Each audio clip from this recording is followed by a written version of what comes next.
back in, wipe my sins, wipe my sins. They can't win, they can't win. No new friends, no new friends. Football fans, they sleep again, they sleep. We wake them up, wake up, the champs is in, champion. We want back in, wipe my sins, wipe it. They can't win, they can't win. No new friends, no new friends. Football fans, they sleep again, they sleep. We wake them up, wake up, the champs is in.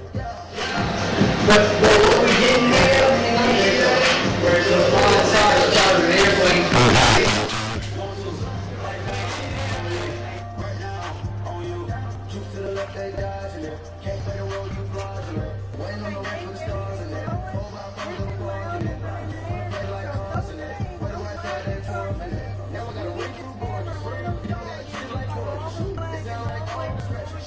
Trying to say the ring on my team. I guess I'm Super Bowl veteran. Go on in the drill, no cameras. I think I see blood, no Dracula. I'm an animal, eating up amateurs. Too active, y'all can't handle it. No texting, with this mental it. Shake up the building and rumble it. Shut up the critics and analysts. Come through dripping, I'ma set it off. Game up bad, you can bet it off. Quarterback got range if you broke them all. Quarterback did an option and set it off. Touch cool star, I'm coming through. Who kill? Hit him with his spin of the two. Who kill? We gon' blow your block like a new kill. Ask for the guy like a two. We gon' lock down on the offense. Watch down the skeleton fossil. I'm not addressing the problem. Julio on the post, you can't stop him. Pick it up, running back, there's no problem. Pick it up, running behind the block, they gon' block him. Break on your arm, offset you block him. Watch the bitch on the left, we gon' block him. Animal, yo, we should block him. Man, we gon' cover you properly. Man, you can't beat me in pop. Man, red song is my holler, my property. Do a quarter, best niggas on 43. Get the ends on the office, who block me. I step on them down. Oh, they good. You got the mail or pretty well? Yeah, I'm good. By the way, Mr. Flynn down there at halftime.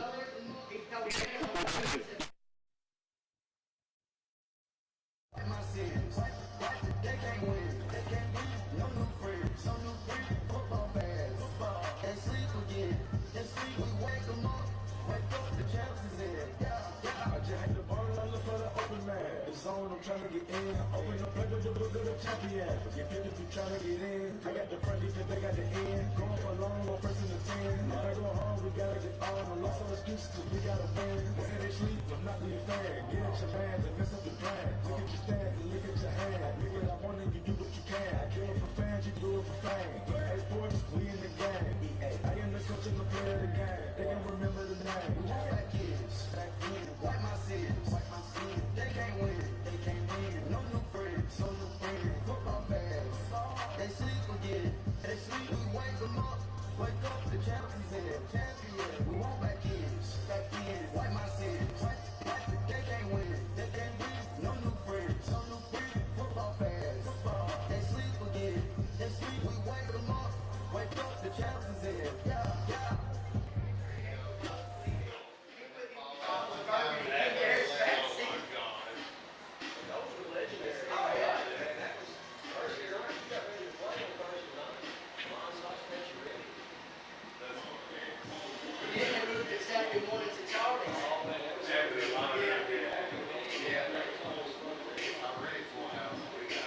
Who did they warm it up down there?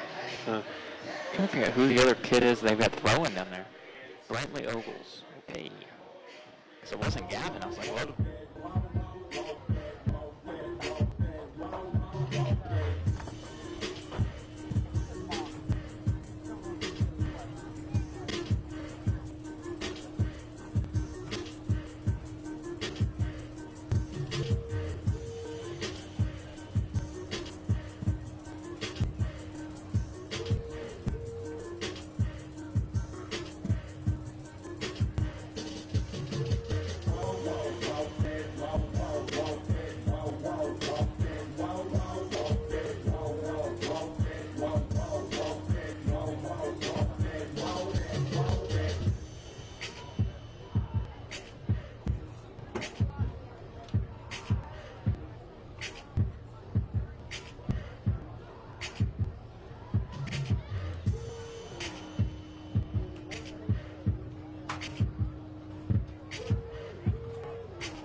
In fact, I might steal a little bit and not in a bad way. 19 for 54 through the air in the season. 3 touchdowns, 2-3 interceptions, so 1 touchdown interception ratio. Not terrible, but well below 50% completion percentage was your bet. They got some guys that can get the job done on the ground, including Logan Reese. He's carried the ball 24 times already this season, averaging 6 carries.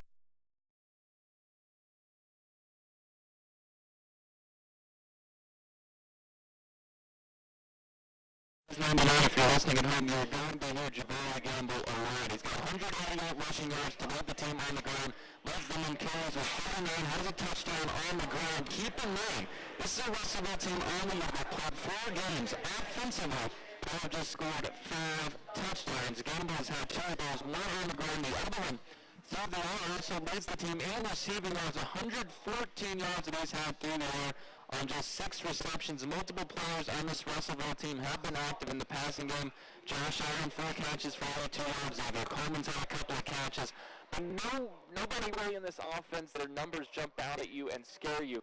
The thing that scares you with this system is the scheme. The way that Russellville spreads you out, they make the linebackers work, and that's something that we have had issues with this Franklin Simpson defense being able to defend a team that spreads the field out sideline to sideline, and while Russellville hasn't been able to execute it too well early on this season or last year, they do pose that threat if Franklin Simpson doesn't key in on what is a mobile quarterback in Lennon Reese and a very, very good weapon in Jabari Gamble, both in the backfield and on the outside. He can play a little bit of receiver. They might move him into the slot. You're going to notice with this Russellville team, all of their receivers, their backs are going to move around a lot. Nobody is set into one position on offense.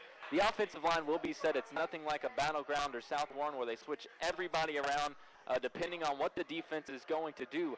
But if you're Franklin Simpson defensively, despite looking at Russellville's record, despite looking at the size of the team, Brian didn't mention this yet on the air, and I'm going to steal it from him, just 26 players on this Russellville roster. In case you didn't know, that is a very small number, have nearly double-digit. I think it's 9 that play on both sides of the ball, that start on both sides of the ball. Every starter might just have to switch sides at some point.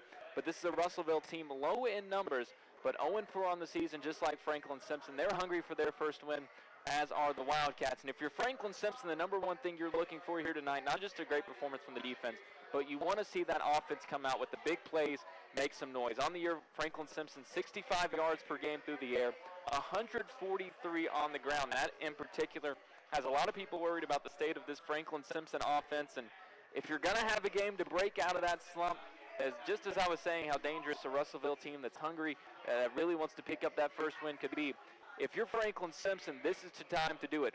Russellville is giving up over 220 yards a game on the ground, already have nearly given up 1,000 yards rushing just in 4 games this season. They run a 4-3 kind of nickel-based look almost. At first it looks like a nickel, but they've got an extra DB similar to Franklin Simpson that's going to come down and play sort of an extra linebacker role there around the outside, trying to get into the backfield.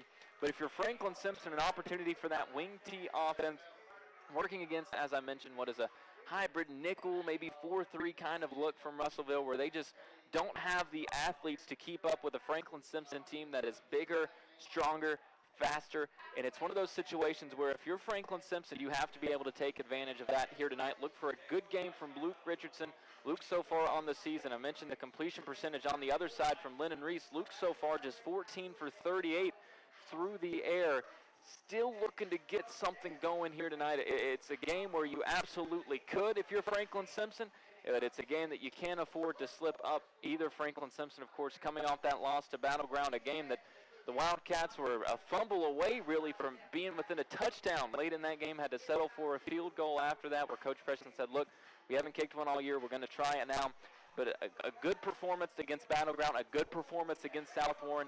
2 teams that Franklin Simpson was not expected to beat. Went out first half, didn't play very well, came out flat. And tonight against Russellville, no matter how big the gap is in skill and talent, and no matter what that gap is that Franklin Simpson is perceived to have the advantage, you can't afford to come out flat in a matchup between 2 teams hunting for that first win of the season. As I mentioned, look for a big performance from Luke. Looking for a lot from Leo on the ground. Continue to see him get involved offensively. Didn't see too much action in the first half against Battleground. Then in that second half really started to take over offensively for Franklin Simpson. Malik Carter had a really good game on the ground. Omar Harrison had a couple of good runs. And then maybe some of those guys outside. Maybe we see a little bit more from Brandon Fisher here tonight for Franklin Simpson. A lot of options if you're the Wildcats, and this is the tone that we had coming into that Greenwood game where we said, well, if you're Franklin Simpson, you can afford to work out some kinks, you can afford to work on some different things, and obviously that came back to bite all of us. But tonight, truly, if you're Franklin Simpson, priority number one is to pick up the win. And it's obvious 0-4 on the season heading into district play next week.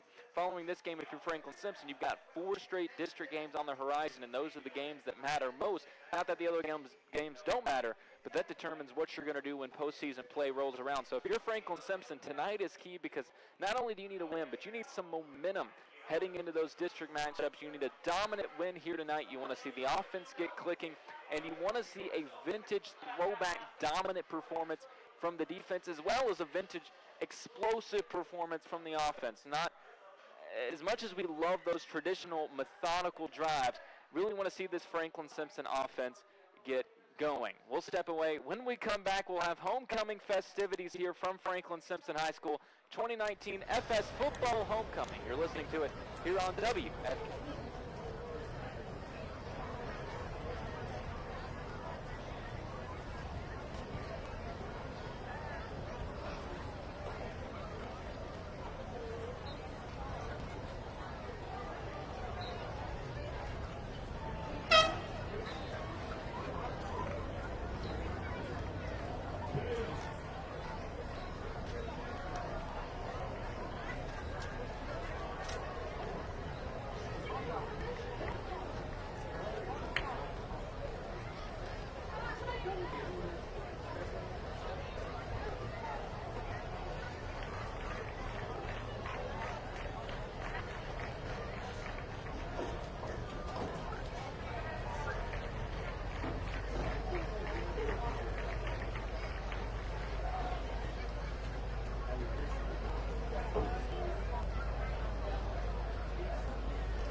Good evening, everyone, and welcome to the 2019 Franklin Simpson Football Homecoming. I would like to thank everyone for coming out tonight to support the Wildcats as they take on the Russellville Panthers. This week has included many fun and exciting events for FSHS, ranging from creative dress-up days to the annual after-school events, and of course, the traditional building of the class floats. The results of this year's homecoming competitions are as follows. In fourth place, the freshman class with 95 points. In third place, the junior class with 134 points. In second, the sophomore class with 138 points. And congratulations to the senior class with 189 points for being the most scored. This week's dress-up days were Old Town Road versus Fancy, Space Jam, Let's Get Physical, Somewhere on the Beach, and Our House traditional FS Spirit Wear. After school, each class competed in window painting on the square, cornhole, nerdology, dodgeball, and a campus-wide scavenger hunt. After the parade, a class rally was held where each class participated in Ships and Sailors, the Human Wave, and the Battle Cry. Thank you to everyone who made this week possible and such a great experience for all our students and our entire community.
break down the floats for you.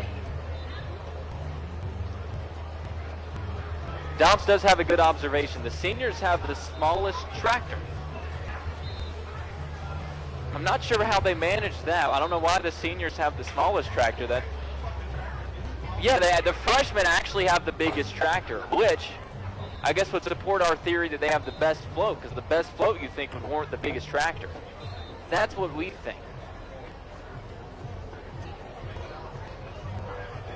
So breaking, the freshmen and sophomores have identically sized tractors. This is all from the voice of Tally. Junior's tractor is just a little bit smaller than the freshman and sophomore. And the senior tractor, to quote Tally, well, I probably shouldn't. It's a little smaller than the other tractors. Like Adam Dobbs said, it is a glorified lawnmower.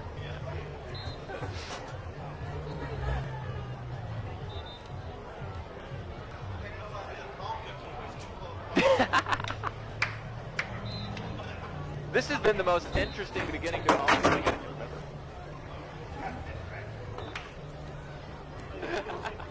I think they should let us do play-by-play before every homecoming event. This is,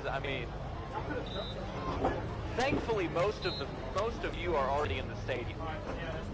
If not, we've got you. We've got you on all the details that you need to know. We've got you on who is coming through with homecoming queen, who is on the floats, who has the best float, who is pulling the floats. We've got all the details you need.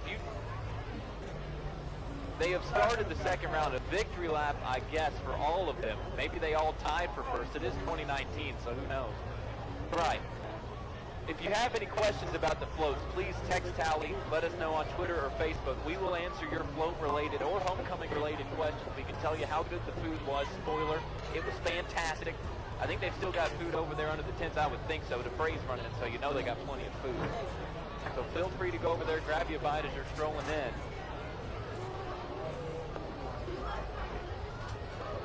And we do have our official forecast from Brian Chambers. In case you're not here yet, clear sky, south wind 0 to 3 miles per hour, 0 chance of rain, 100% chance of victory. That's a pretty darn good forecast if I've ever heard one. Yes, I heard he's starting at WBKO next week, actually. We still wait for the announcement. The floats are circling around again, which, they're good floats. They are very good floats. I don't know if I've ever seen the floats circle around twice. Right, we made our judgment as soon as we saw them. Now, granted, when they got closer, we made different judgments, and now Adam Dobbs points out this time that all of our young ladies and men up for Queen and King selection, they have gotten off the float. So now we can focus our full and undivided attention on the floats. I guess that could give us better judgment. And because the Queen and King candidates are on the field, we believe that we are close to getting to the point of selection.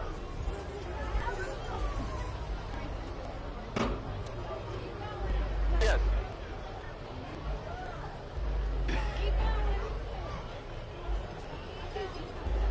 Yes, Coach.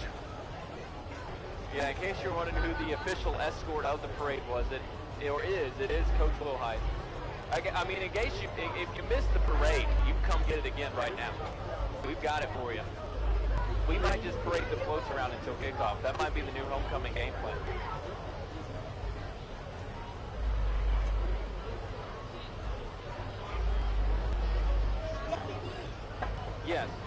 Yes, all right. So Tally's thought is that they will stop it. And now to introduce our 2019 football homecoming candidates. So we'll get it back. Our first to the announcement freshman of the candidate candidates. is Molly Fowler. Molly is the daughter of Scott and Jenny Fowler. At FSHS, Molly is a member of Student Council, Theta, COSA, FPLA, DECA, and is on the FS softball team. In the future, Molly plans to attend the University of Kentucky and become a pediatric orthopedic surgeon. Tonight, Molly is being escorted by KJ Hardesty, the son of Kewan and Michael Hardesty. Molly Fowler.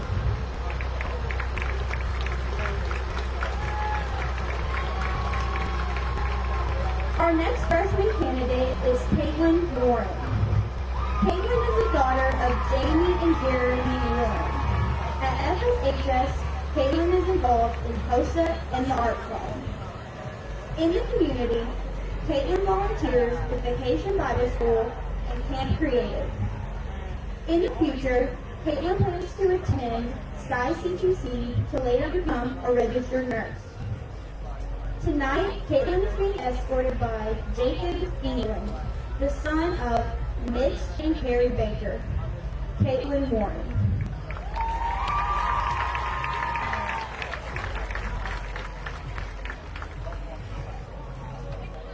Our first sophomore candidate is Maggie McBrayer. Maggie is the daughter of Carrie and Lee McBrayer. At FSHS, Maggie plays on the varsity softball team and swims on the varsity swim team. In the community, Maggie is a member of the Franklin First United Methodist Church and swims for the Franklin Country Club swim team. In the future, Maggie plans to attend Western Kentucky University and become a dermatologist. Tonight, Maggie is being escorted by Logan Gardner, the son of Travis Gardner and Natasha Gass. Maggie McBride.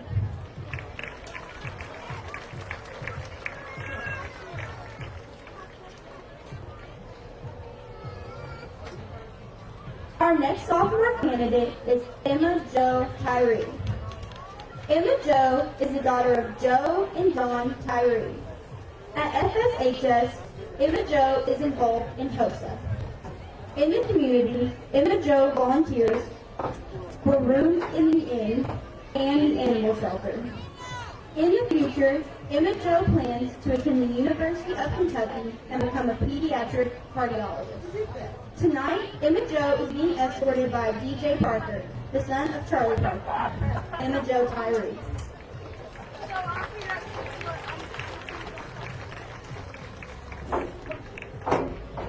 Our first junior candidate is Reagan Coffey. Reagan is the daughter of Mandy Thurman and Trent Coffey. At FSHS, Reagan is involved in DECA, FBLA, Student Council, and is on the FS softball team. In the community, Reagan attends Franklin First United Methodist Church. In the future, Reagan plans to attend Western Kentucky University to become an early childhood educator.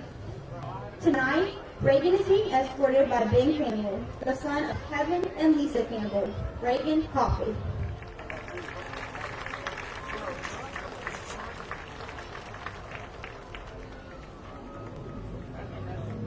Our next candidate is Maddie Warren. Maddie is the daughter of Tammy Arant and Matt Warren. At FSHS, Maddie is a captain of color guard and winter guard. Maddie also plays the oboe in the FS concert and band, and is the media chair for Beta and a member of FBLA.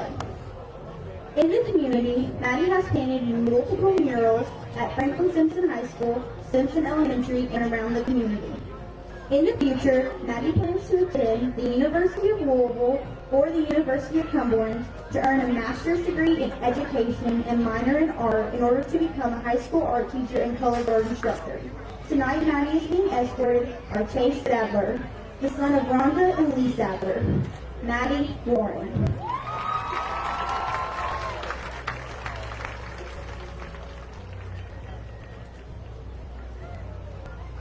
Our first senior candidate is Evan McCutcheon. Evan is the daughter of Anthony and Jennifer Atkins.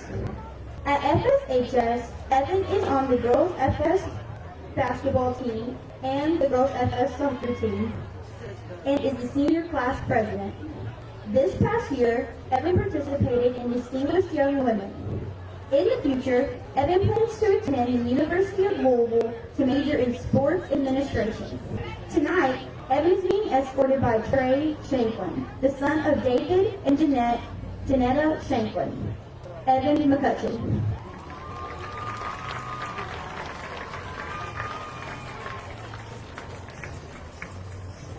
Our next senior candidate is Emma Slosher. Emma is the daughter of Tim and Mary Beth Slosher. At FSHS, Emma is a member of FBLA and is student council president. In the community, Emma is a member of Franklin First United Methodist Church and is a peer tutor at the Boys and Girls Club. In the future, Emma plans to attend the University of Kentucky or Western Kentucky University to study health and human services. Tonight, Emma is being escorted by Connor Rogers, the son of Kevin and Angie Rogers. Emma Slosher.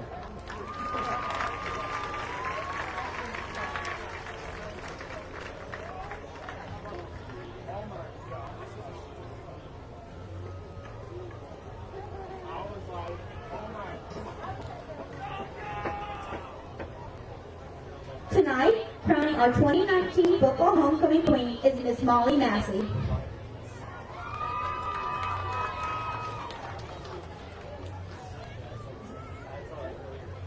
And now, ladies and gentlemen, please join me in congratulating this year's football homecoming queen.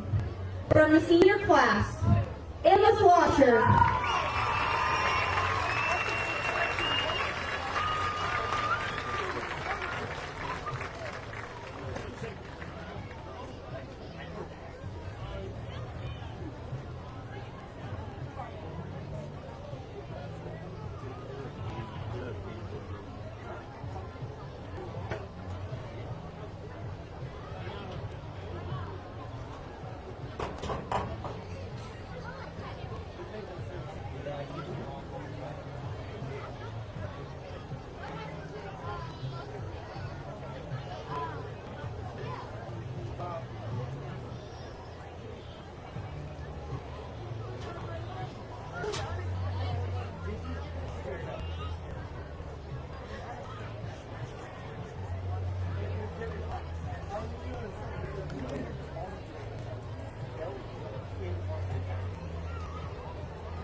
I'll just throw in a check squad and maybe a couple game spots behind you real quick. Okay.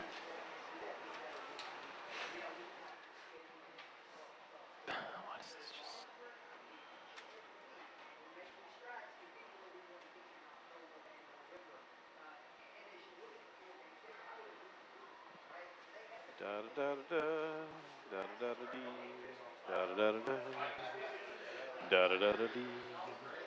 Oh, no! Who said You're it? kidding me. What? Oh, my God. What? Antonio Brown just got released by the Patriots. Do I? Antonio Brown just got released by the Patriots. He didn't just get been released. like It was like 2 this hours. morning. It's been a while. And I think he had his gut up. Why, is he on your fantasy team? You got it. Figures. Well, don't put losers on your fantasy team. More of the score. Draft better. Do better, Davis. Better. Got him he was in the fourth round. He was there. Why not take I him? got Austin Eckler in the 7th. I'm chilling.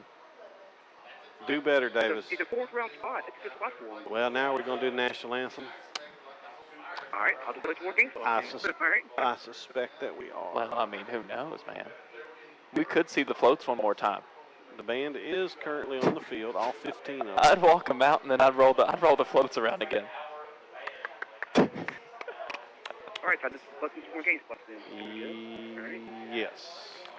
Okay. All right. Do that. All right. Yep, we're going to do it. Yep. Heck yeah, brother.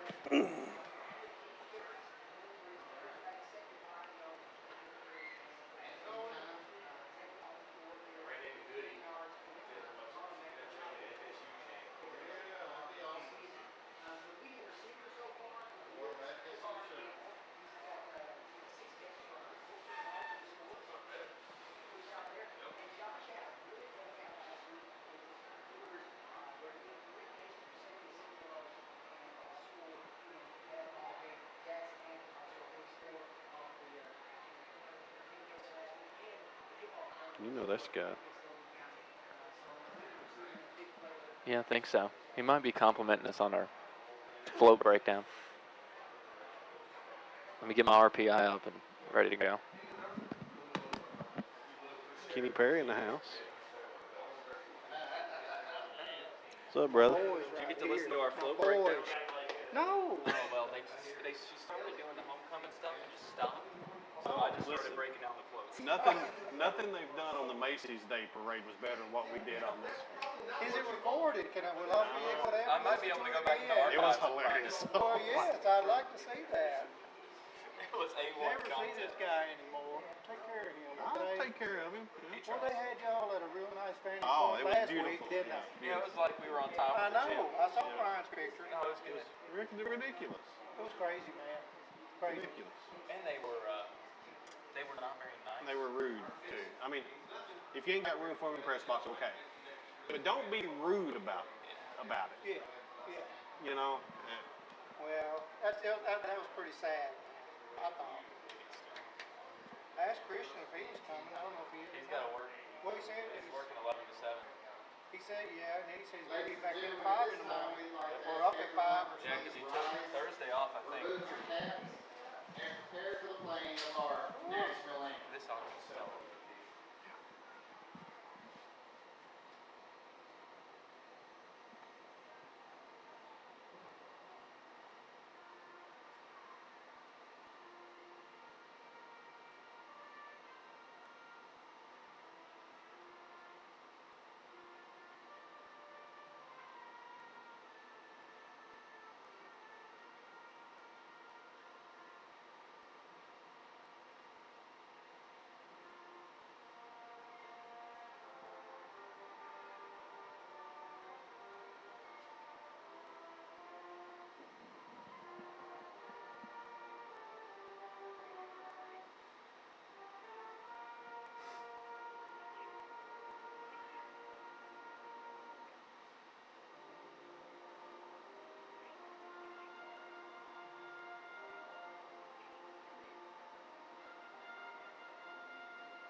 Okie dokie. All right, you got about 10 seconds in. Okay. You're going 5, 4, 3, 2, 1. Somebody's going to start a win streak. Back here at Franklin Simpson High School, time to take a look at the starting lineups brought to you by Tractor Supply Company. It'll be really easy for the Russellville Panthers. Of the 11 starters, 9 of them start on both sides of the ball. So basically, I'm just going to run through it. I'll tell you whether they're on offense. I'll tell you the 2 that do not start on offense, and we can figure it out from there. The quarterback is number 12, Lennon Reese. He is a sophomore, 6'1", 190 pounds. The running back, Javari Gamble. Gamble is a sophomore, 5'10", 185. Wide receivers, 4 of them in the starting lineup. Tyler referred to that spread offense they want to play, but right now Well, they'll play it. They'll we don't play know it. how well. They'll play it. But they'll play it. You got to have some horses to play it, though. They'll have Josh McMurray, a junior, 6', 180. Chevy's, I guess I'm saying that right. Elliott, he is a junior, 5'7", 157. Xavier Coleman, a junior, 5'11", 165. And Jackson Hampton, a junior, 6', 150 pounds. One thing you'll notice about this Russellville roster, ladies and gentlemen, they are young. In their defense, there's not a lot of them. And what they have is young. As I look down at the roster, I only see 3 seniors on the whole roster. So that's a young roster. Up front, left tackle Robert Skipworth. Skipworth is a senior, is one of those seniors, 6'2", 182 pounds. Left guard, Ben Allen. Allen is a sophomore, 5'11", 250. The center is Josh Todd, a junior, 5'9", and 307. Right guard, Zach Dowling. Zach is a junior, 6 foot 192. And right tackle Brandon Gagno. Brandon is a junior, 6'1", 210 pounds. On the defensive side of the ball, Dallin, Todd. One different here, a defensive tackle, Robert Barnett. Barnett is one of those seniors, 5'9", 257. And Landon Ballenbecker, a linebacker. He's a sophomore, 5'10", 157 for Landon Ballenbecker. And those are your starters, the kicker and the punter. Dustin Brown, a sophomore, 5'7", 142. Head coach of the Panthers, Mikey Benton. Coach Benton been over at Russellville for several years in an assistant role, and he's been the head coach now for, I think this is third year maybe. Time gets away, but at any rate, I'll fact check you. Mikey Benton is the head coach at Russellville. We'll come back and take a look at the starters for the Wildcats quickly right after this. You're listening to Wildcat Football. Okay. Okay, just play Tractor Supply and give it back. Mikey's been head coach for 2 years. This is his second. This is his second. I Yeah. can't remember if it's second or third. Well, I mean, it feels like it's been longer than that. Yeah. Because of how long we've been talking about the spread.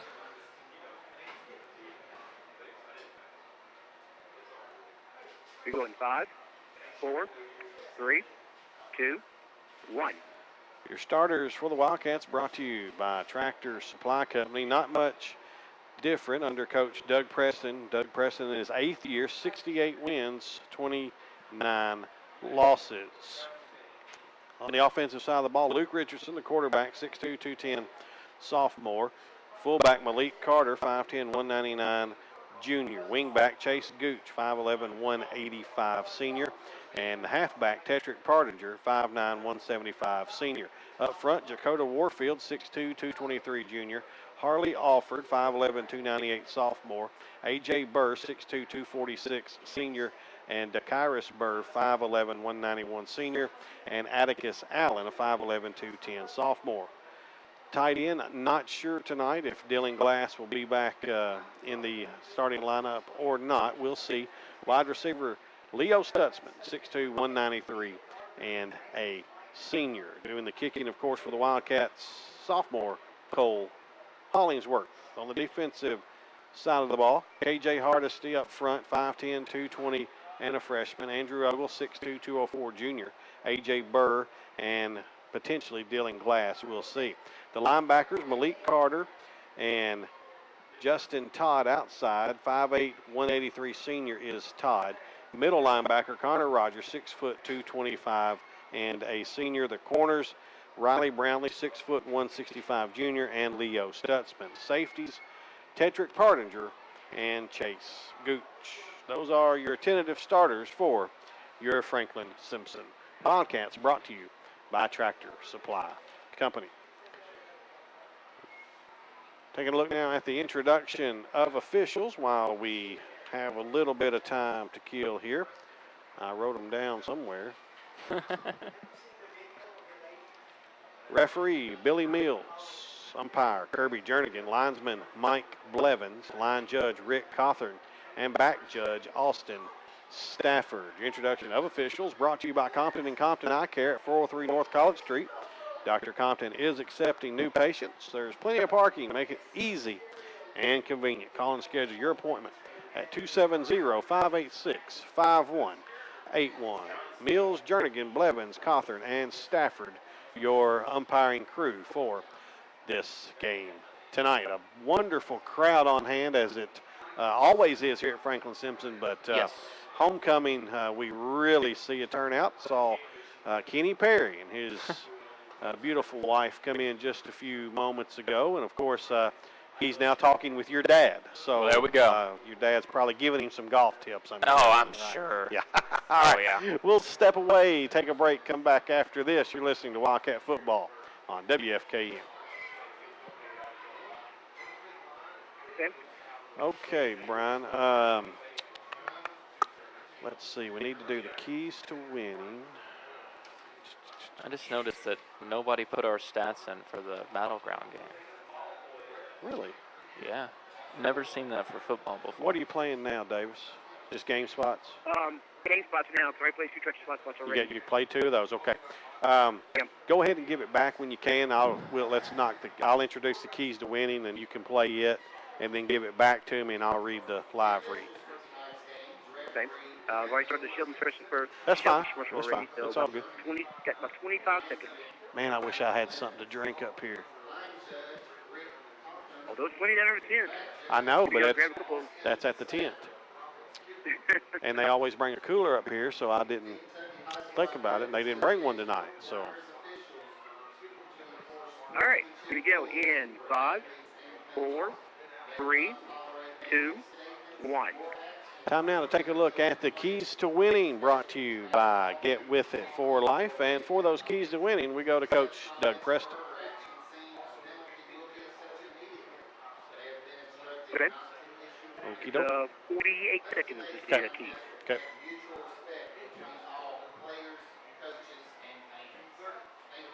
Okay, who won the toss, Tyler? Russellville won it. I'm trying to add up the stats. And they won it. Okay. After I do the live read for Jen, I'll just do the coin toss, Davis. All right.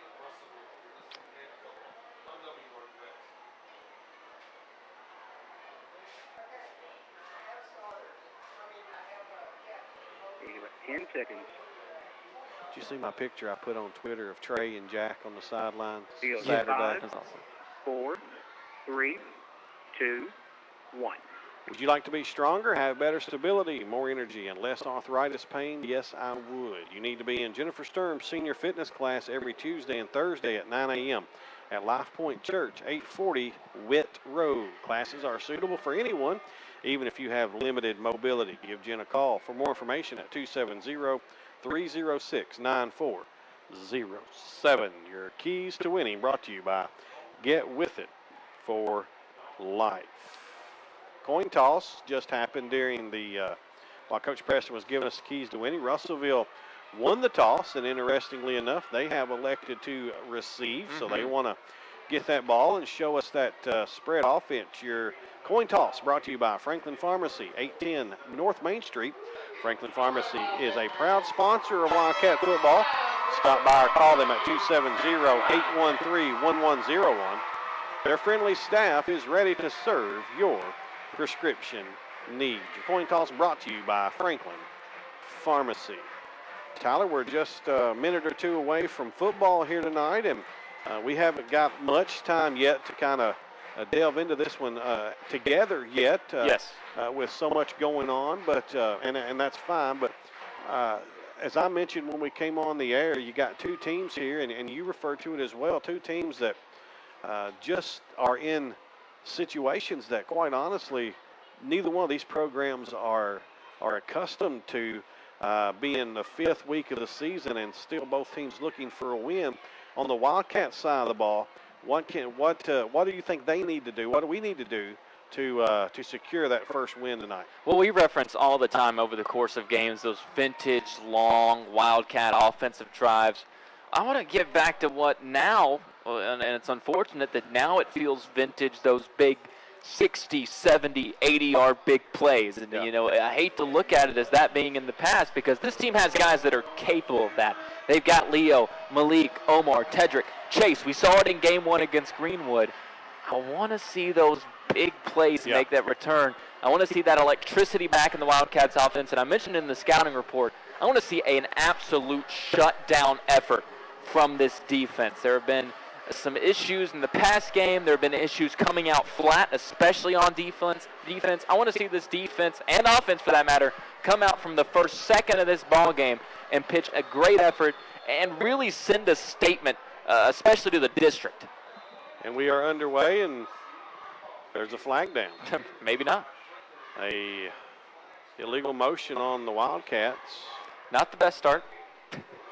Before the opening kickoff can take place. So Wildcats will kick it again. That'll cost them 5 yards. So we'll go back to the 35, and we'll start all over. Cole Hollingsworth, by the way, put it in the end zone. Do you want me to give my pre-kickoff spiel again, or do you think we're good? I think we're good. I mean, I could do the whole thing again. I can roll it right off. I can put a little more energy into it if you want me to. There's no doubt in my mind. I can really perform it. I mean, after our parade breakdown, the float circling around and around and around. I feel like you can throw whatever at us and we'll. Yes, we're ready. We proved it. Hollingsworth, foot, ball, air. And we're underway. This one will be returnable from about the 5. 15, 20. Little running room to the 25. So Russellville will have decent field position to start this one. 1st and 10 from their own 25-yard line. This is a Russellville program that, by the way, you're listening to 1220 WFKN Franklin. This is a Russellville program that is used to winning, and they're used to winning big time. And through some no fault of their own the last few years, they've had some roster changeover, and they just don't have much depth right now. And the Wildcats are going to jump off sides before the Panthers can snap the ball. So it'll go from 1st and 10 from the 25 to 1st and 5 from the 30. And Tyler, those are the things right there that against any opponent, especially an opponent of this nature, a game you're supposed to win and win rather easily, you gotta clean that up early. Yes. Here's a handoff. And these numbers are going to be impossible for me to read. I think that's their biggest issue is the light numbers on light jerseys. The football gods will not bless you for that. Russellville lost 48-0 to open the season to Warren East. Then they lost 56-0 to Glasgow. Lost 20-15 to Butler County and 55-28 to Logan County last week. 2nd and 3. This was a gain of 2. Here's a handoff. And he's going to be near the 1st down. He's going to have the 1st down with that mark. That was number 4. Gamble. You can assume he's going to be the one. If it's a Gamble, rush or a pass, most of the time the ball is going to be in his hand. And the Panthers have a 1st down. Out at the 35. We're just underway here. A large, large crowd in attendance. Which we've come to expect. And yeah, it still blows your mind every year. Yeah. Reese in the gun. Tries to get the Wildcats to jump again. They don't. He's being blitzed from the left side. That's Harrison. He wraps him up. He gets out of it. Wow. Now he's still on his feet. Back to the 30. Back to the line of scrimmage. And a flag down. That's going to be a face mask, that's going to be a face mask, I think, on the Wildcats after all of that. What an effort. Wow. He should have had about a 7 or 8 yard loss. He somehow gains a yard, I think. And he may gain a whole lot more than that after this flag is picked up and explained to us by referee Billy Mills.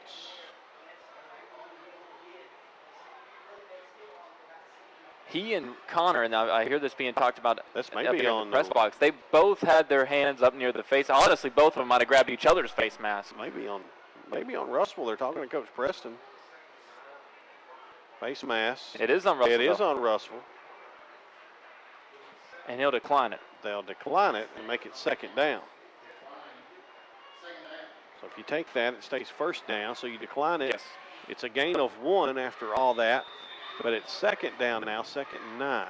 I was afraid there, the way that play was going with Connor taking it to the sideline, I was afraid that there might be some kind of late hit, unnecessary roughness, but a great job by Connor as soon as they got to the sidelines to let up. Wildcats almost jump again, and they're going to be in the neutral zone, I think. Yep. Jeez. So Wildcats jump over in the neutral zone. It's one thing to jump, but it's another thing you kind of cross an invisible line there, and if you do that, they're going to throw their flag. You can move around all you want until you get in that neutral zone. Yep. So it goes from 2nd and 9 to 2nd and 4. And that's where you kind of wish you would have taken that penalty. Yep. At the 41. Reese hands it off. Gamble. He's going to be hitting the backfield this time by about 4 or 5 Wildcats. Nothing happening. Justin Todd was in there. So was Atticus Allen. You name a Wildcat, they were there. That's back to the 37. It's going to be 3rd down. And if Russellville's going to throw, I would expect it to be on this play, 3rd and 8. But only 2 receivers out this time.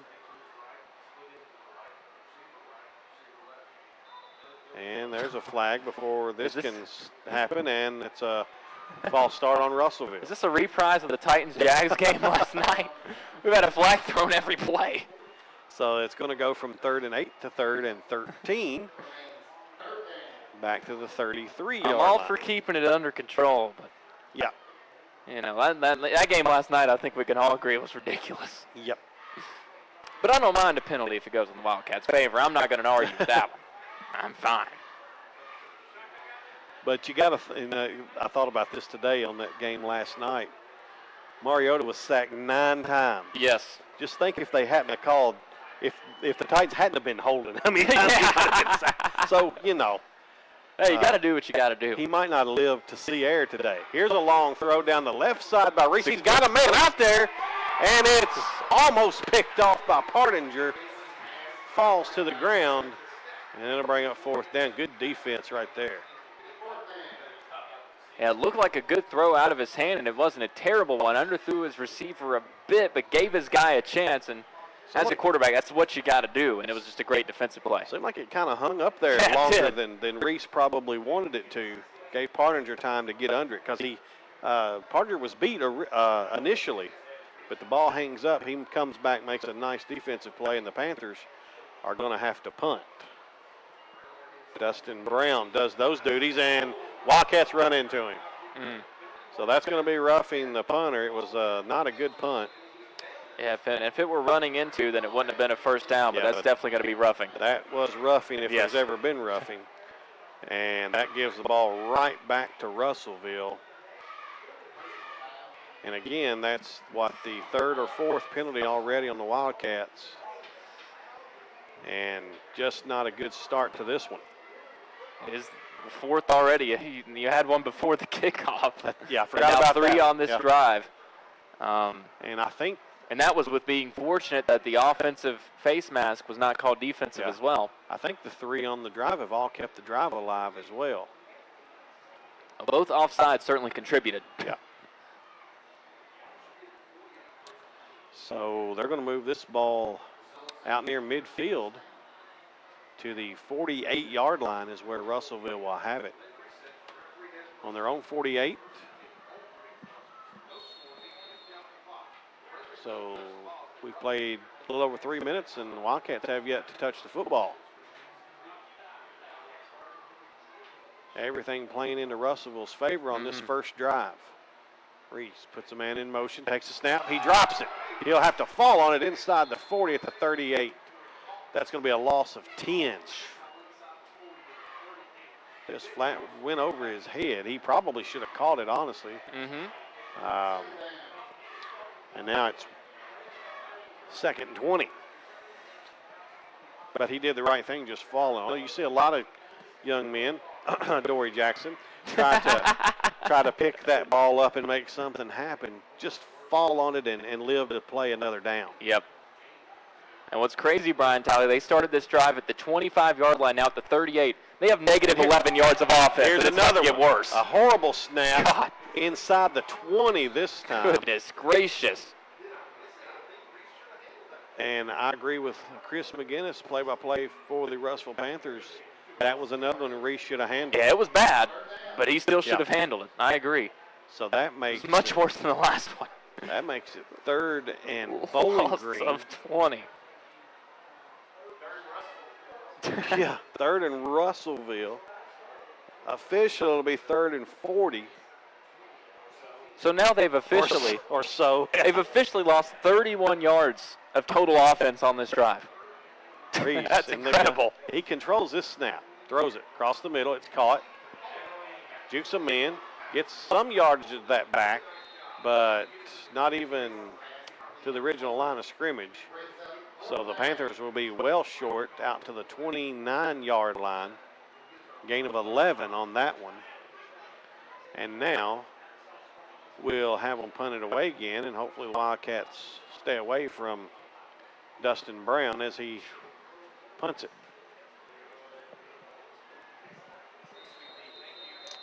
And before he can do that, an official timeout. Wildcat has a uniform malfunction.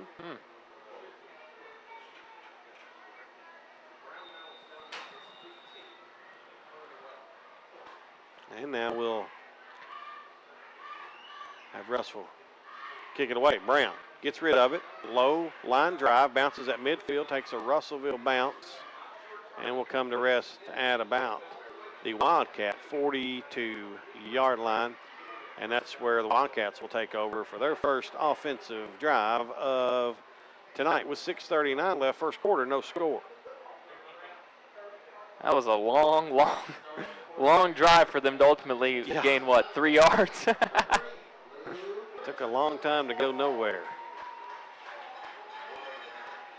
And now we'll see, you mentioned the explosiveness that we want to see back in this Wildcat offense. And Coach Preston talked about that last Saturday, about how he's starting to see some explosiveness happen in this Wildcat team again. First handoff is out to the 45. Was that Carter? Yes. It was. Malik Carter on the carry. Gains 3, second and 7. Yeah, as much as we love to see those long, sustained drives, I think all of us just need to see 1 or 2 of those big plays just to know that the team is still capable of it. I think most of us know that they have that capability, but to see it is just different. Stutzman in motion. He takes a pitch out left side. Could see one here. 45, 50. 45, 40, 35. Cuts back in. 30, 25. Gets a block inside the 20. They'll mark him out at the 20. From the 45 of the Wildcats to the 20 of 35 clean. Panthers. 35 good yards, and the Wildcats are in business.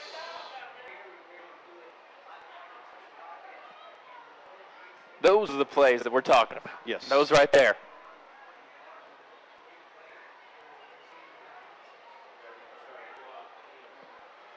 First and 10 at the 20 for the Wildcats. With 5:40 left, first quarter. Gavin Finch goes in motion. Richardson hands it off to Partinger. He's hitting the backfield. Gets out of a couple of tackles somehow. Good running. Across the 15 to the 10 to the 9. Should have been down in the backfield. Gets a first down as it turns out to the 9-yard line. I mean, that's just good hard running. We saw it from Reese on the last drive with the scramble. He was able to escape 2 or 3 guys. Well, Tedrick escaped just about the entire Russellville defense on that one. For a fact, first and goal at the 9. Now you got to finish.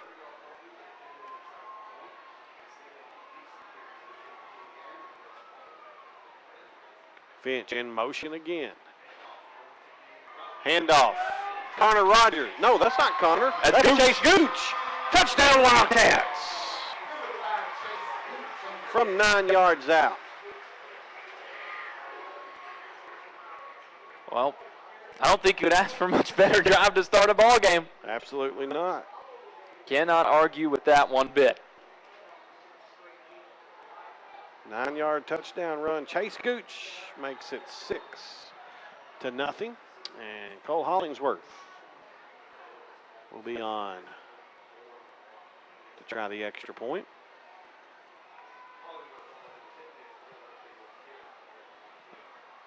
That's a precursor for how the rest of the night's going to go. I think we're in for a good one, Brian Talley. Snap, set, kick. Perfect. With 4:59 left, first quarter, Wildcats lead it 7-0. We're back after this on WFKN. Okay. Give me 2. You ready for the summary? Yes. Okay. 4 plays, 58 yards, minute 40.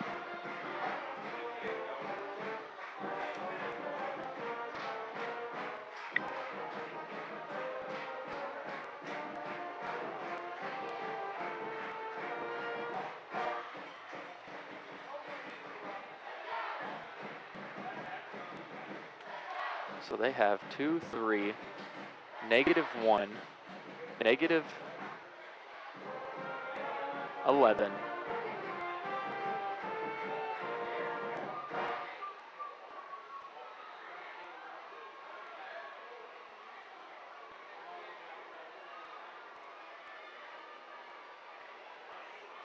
Okay, here we go in 5, 4, 3, 2, 1. Cole Hollingsworth kick is touched back in the end zone. And the Panthers will have it at the 20-yard line.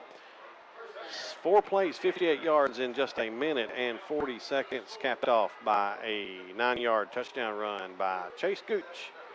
Wildcats lead at 7-0. This Wildcat scoring drive brought to you by Brent Thacker and Robin Walton, part of your all-star insurance team at Ohio Valley Insurance. Give them a call at 270-253-5016. Brian Talley, that last drive for Russellville, ultimately, they started the 25, ended up at the 28 before they had to punt. All in all, they had negative 20 yards of offense, negative 31 on the ground with the fumbles. Reese takes this snap, controls it, rolls right, looking. He better get it. He's sacked. Malik Carter comes up from his linebacker position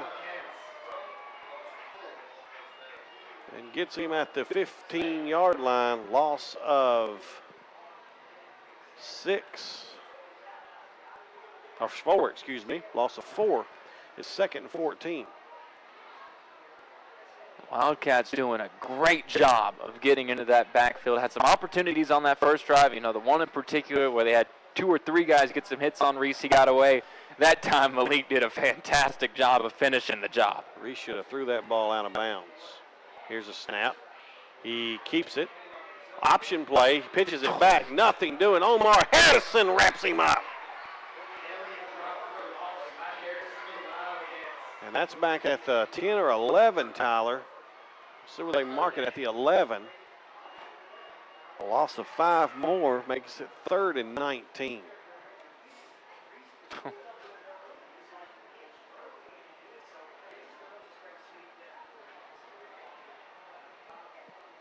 Was it Gamble that ended up with that carry, Brian Talley? I couldn't tell. I would assume it was. I couldn't see anybody else. And if it was, they now don't have. Russellville lost their only player with positive rushing yards. They're all in the negative. Poor Reese has negative 34. Is it just me, or are those numbers extremely difficult to read? I'm telling you, the football gods do not smile upon that. Reese takes a snap. Has time this time. Throws it. Got a man. Passes just out of his reach at midfield. And it'll be 4th down. Well defended by Teddy as well. Cedric Partinger in coverage. And Russellville will have to punt it away yet again. You figure after that last punt, Wildcats going to let the dogs loose again. Stutzman will stand at the Panther 42. We'll wait on this one. So worst case scenario, Wildcats are going to have fantastic field position on this one as he's punting from his own end zone. He gets rid of it, bounces at the 32 and checks up like a Tyler Eaton approach shot right there. And the Wildcats will have wonderful field position. I learned it from the one that Kenny Perry learned it from. Absolutely. Johnny Eaton. Oh, yes, 100%. Wildcats have it at the 31. 1st and 10 with 3:02 left. First quarter leading at 7-0. I'd like to see the Wildcats punch it in quickly again. Last drive, we're able to go 58 yards in just 4 plays. By that rate, you know, maybe 2 plays will do it here. I wouldn't be too upset with 3, but hey, we'll want to see those big plays. We'll take 1 play. Yeah, 100%. I wouldn't argue with it. Richardson under center, takes a snap, hands it to the second man through, Partinger. And he's inside the 30 to about the 27, so a gain of 4. It'll be 2nd and 6. Dr. Flynn in the house. He will be our halftime guest, by the way. Talk about his new role and see how that's going for him. But, you know, Tyler, I know he hasn't missed a home football game, so he is still a Wildcat through and through. Well, I mean, he always has been. Yep. There's no other way to describe him. Represented this school and this community so well for so many years. Hand off to Rogers. Nothing doing. Good defense. Back to the line of scrimmage, and that is it. And it'll be 3rd and 6 for the Wildcats.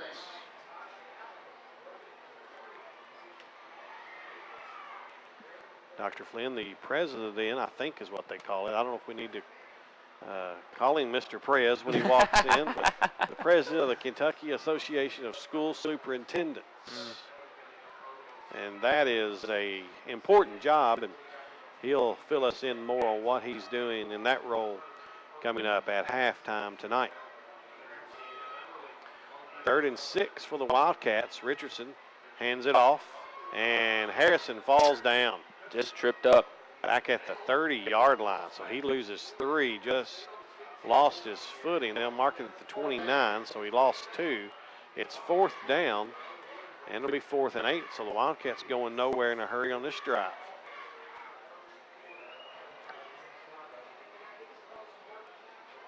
I mean, we talked about how badly we want to see the big plays from this team, but another thing that we want to see is the ability to convert 3rd and now 4th and long. It's something they struggled with in that battleground game. We saw it in the Meade County game late. We saw it late in the Greenwood game as well.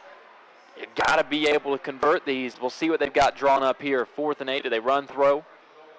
They will throw. Richardson back to throw. Beautiful. Look at Stutzman at the 5, end zone. Did he stay in? Touchdown!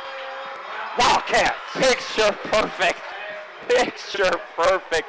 The wheel route all the way out of the backfield, slipped through, and I didn't want to call too much before he caught it, but the throw looked good. The route was beautiful. Just an all-around fantastic Wildcat touchdown.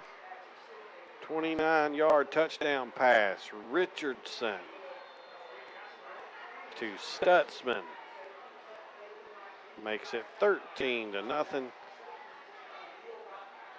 And Leo's now got both touchdown catches on the season. He does for a fact. Second straight game with one for Leo. Hollingsworth's extra point is up and perfect. And with 45 seconds left, first quarter, Wildcats lead it 14-0. We're back after this on WFKN. Okay. 2. That's the prettiest ball I think I've ever seen him throw. Oh, yeah, 100%. 4 plays, 31 yards, 216.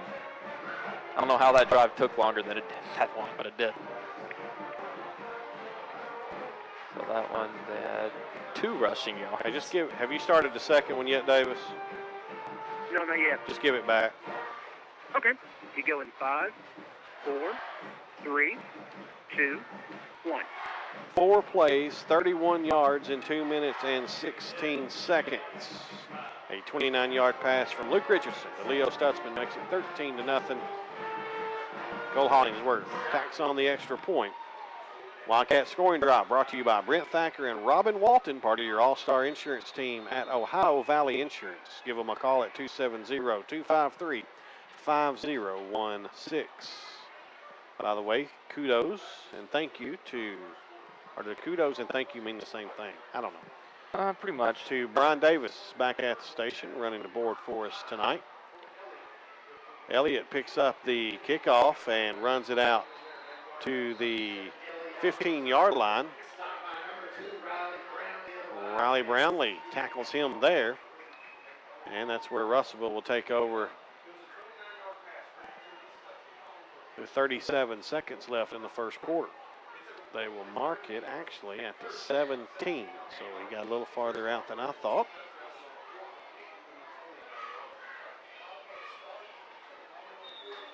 And Tyler, this has been the start. How can I say this? This was the only acceptable start if you're Franklin Simpson. Yes, and you know, even still, there's some things that you could chirp and have some problems with. The penalties have certainly been an issue, but that last drive, the defense was dominant, looking like we're going to get the same here.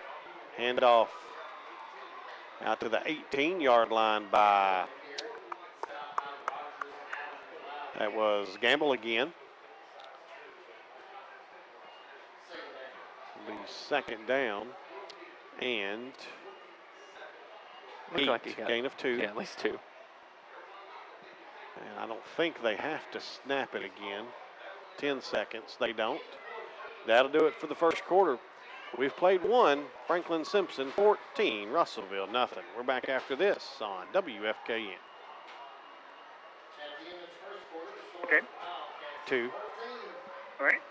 Gamble is back to 0 yards. As a team, they have made it back to negative 38 rushing yards. It has been a lights-out performance.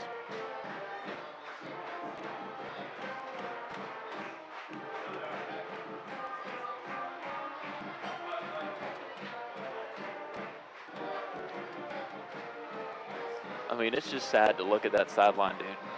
Yeah. Like, that's legitimately sad. But that's, I mean, it's a 1A school. That's what they get. Mean, you know, it's. And the thing is, it doesn't have to be that way. No. I'm trying to keep up with this Allen County and Central. I mean, Warren Central now, yeah. Oh, wow. We gotta tell this score. You gonna surprise me with it? In 5, 4, 3, 2, 1. 3 minutes left in the first quarter. Warren Central 14, Allen County, Scottsville 7. Man, Warren Central is going to create some problems in this district. I told you when I went and watched Warren Central, I believe it was Greenwood, that they played at WKU, and my first thing because I told you I wanted to go see it, I wanted to see if the hype was real. And Dre Boyd is legit. Not to interrupt you, but you know, and you've seen them play, they always do an onside kick no matter what. It is awesome to watch, dude. They're up 14-7. They just recovered an onside kick. I mean, Dre, he does it.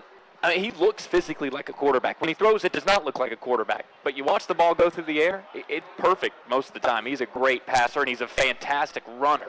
And that's what makes him so tough to stop. False start on Russellville before they can run their 2nd and 8 play to start the second quarter. And a big game at Bowling Green tonight. St. X and Coach Kevin Wallace leads Bowling Green 14-0. At the end of the first quarter. That's a little bit of a surprise. They're looking for a bit of revenge from last year when Bowling Green went up to St. X and beat them. Russell County 14, Warren East 7 at the end of the first quarter. Coleman has a complete pass from Reese out to the 22-yard line. Excuse me, out to the 17. I can't do simple math. And it's 3rd down for the Panthers. 3rd and 10 to be exact. So we've got our eyes on district games going on tonight. Wildcats dip into district play next week. Here's Reese back to pass. He's in a world of hurt.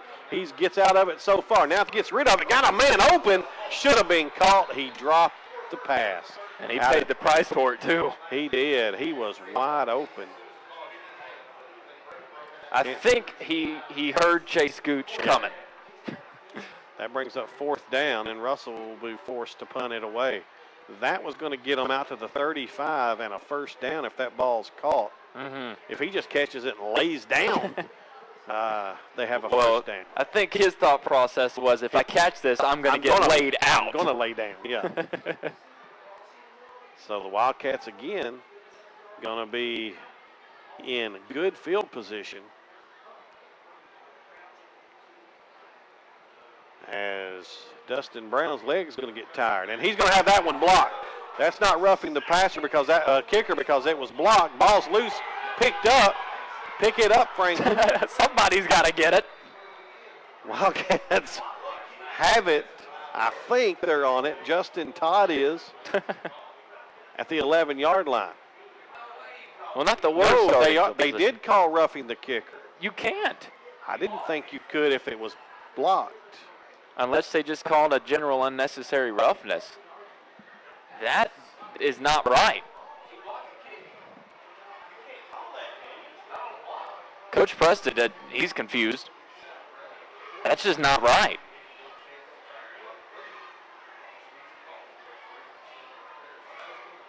I'll trust Adam Dobbs' opinion on just about anything official-wise. He says it shouldn't have been called. And he's not being a homer, I don't think. It's just... I mean, that's fact. That's the rule.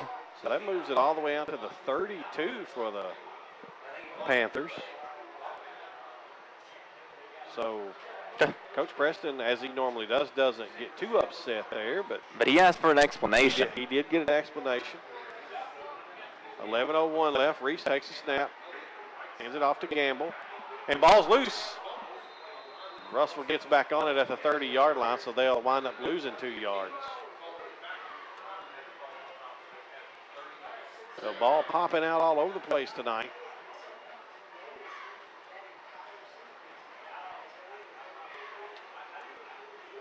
Well, Gamble was their only player with positive yardage. He's back below. But they've taken advantage of some Franklin Simpson miscues. Well, that one was very questionable, but 2 of their 3 first downs were by penalty, and the other one was assisted by penalty. 2nd and 12. Reese puts Gamble in motion. Keeps it.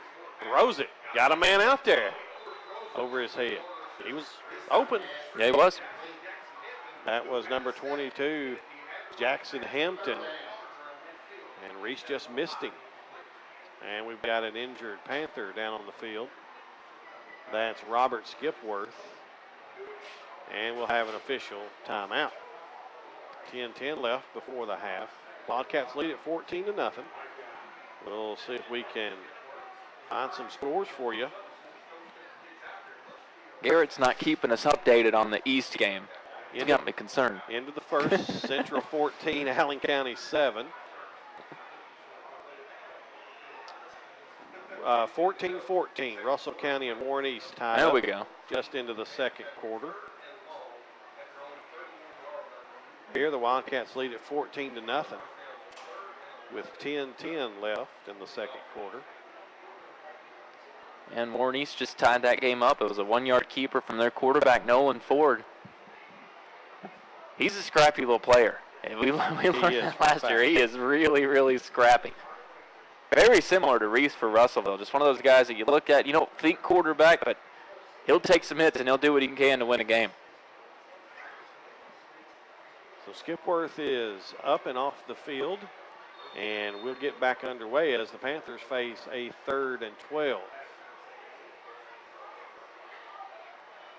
4 receivers.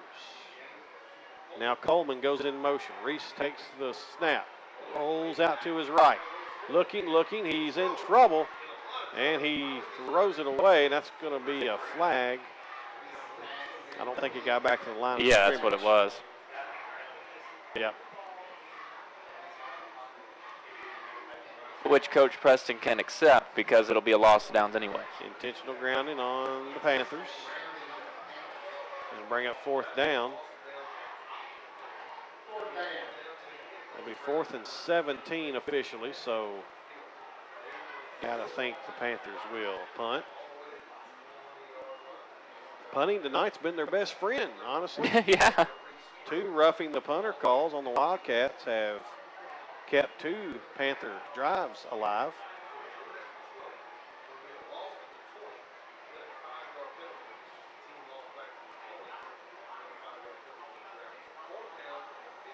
Dustin Brown's a 5'7", 142-pound sophomore. He can't take much hits back there. He took a big one the last time. He has this snap, gets rid of this one, a good kick this time. Stutzman waits on it, and hits at the 35, rolls out to the 37 of Russellville. So good field position for the Wildcats with 9:51 left before the half and a 14-0 lead.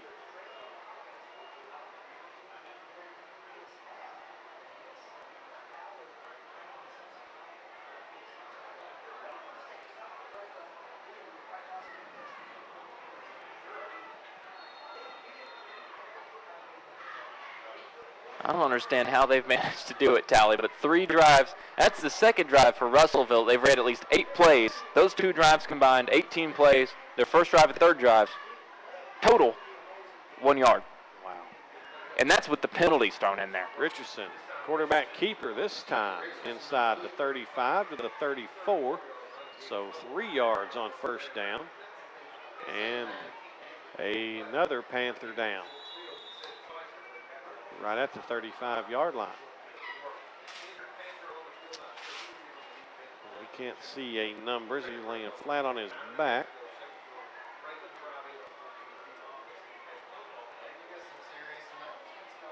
Warren Central and Allen County now tied at 14. That'll be a good one. Because that's a statement game for both of those teams. Yep. you really want to get in district play. You with a 5-team district, and it sounds trivial, but it's big. You want to win that first one, because you lose that first one, you're really behind the 8 ball, trying to climb back and get one of those top 4 seeds. Yes. That is number 22, Jackson Hampton. He's up now and walking off the field under his own power. That ACS Central game, and this was my other observation from Central, their offense, they spread it out. Dre Boyd is a next-level talent. He's on another level than everybody else on that roster, which goes to my next point. Their defense is absolutely atrocious. Yes. So that game, Central could score 50 and ACS could score 60. Central could score 70 and still give up 80. Who knows what's going to happen in that one? Wildcats have it, 2nd and 7. Handoff. Stutzman inside the 30, tripped up there at the 28-yard line. And I think he's about a yard short, Tyler. Yep. He is. It'll be 3rd and 1.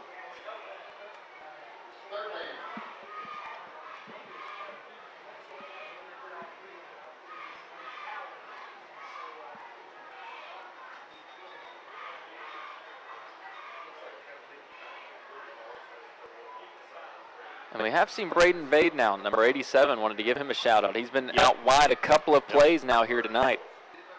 Might be the first action we've seen from him this season, at least that I can remember. Stutzman in motion. Handoff. Gooch. Like a bowling ball, has the first down to the 23-yard line.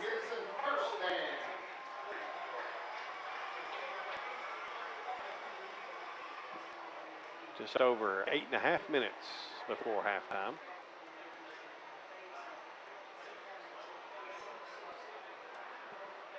As I said earlier, Wildcats will be on the road for district play to begin next Friday night at Allen County, Scottsville.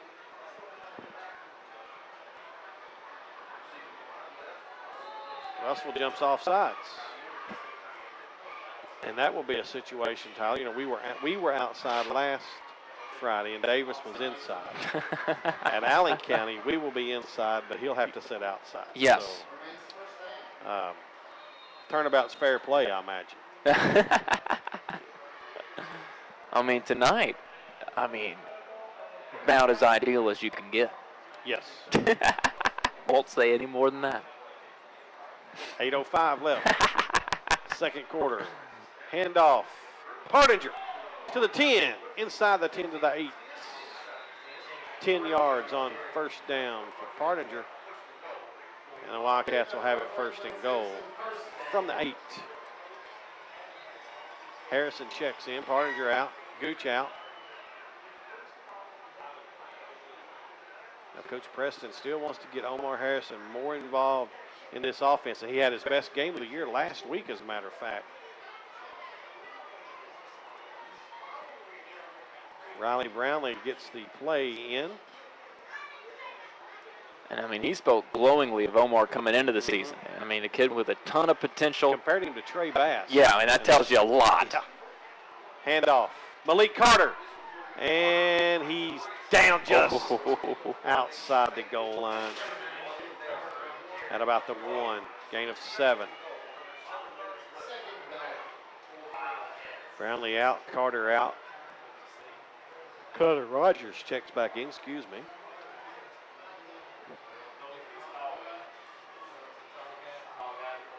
And Braden Bade checks back in as well.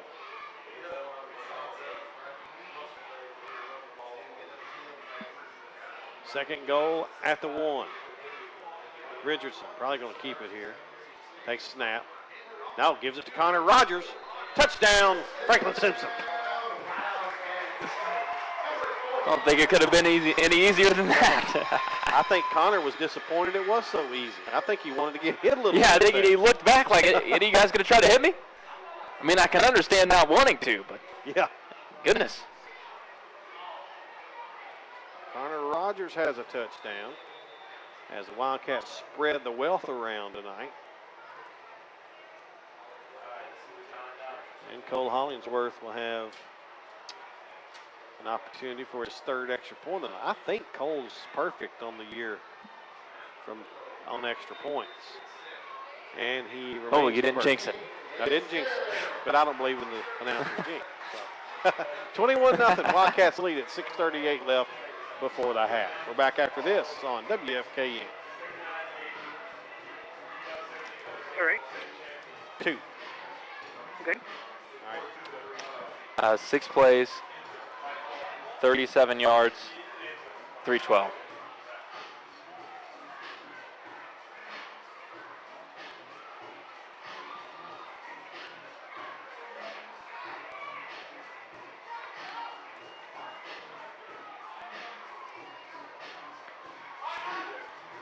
Russellville stats are going to be very interesting to calculate after the game. Yeah. So it's 2-yard run. So that's 0 yards rushing, I think.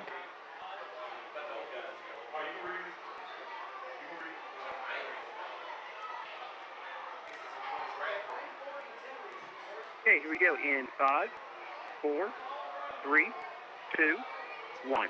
That was a 6-play, 37-yard drive in 3 minutes and 12 seconds. That Wildcat scoring drive brought to you by Brent Thacker and Robin Walton, part of your All-Star Insurance team at Ohio Valley Insurance. Give them a call at 270-253-5016. Hollingsworth's kick is through the back of the end zone. And the Panthers will take over first and 10 at the 20. So touchdown runs by Chase Gooch and Connor Rogers, and a pass reception for a touchdown for Leo Stutzman. Add it all up, and the Wildcats lead at 21-0. And you know, Tally, 3 drives, Russellville already has run 22 plays, which you would think, first down-wise, yardage-wise, you'd think you'd have some good numbers there. Well, first drive, they have negative 20 yards officially in terms of total yardage. Next drive, negative 9. And they just had their first drive with positive yardage, 3 yards, all of them through the air. So all in all, negative 26 yards so far for Russellville. There's a positive Yes. play for Gamble. Any positive play right now is a victory.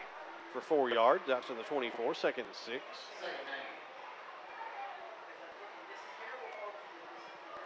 And he's now their only rusher. He's gone back and forth between positive yardage.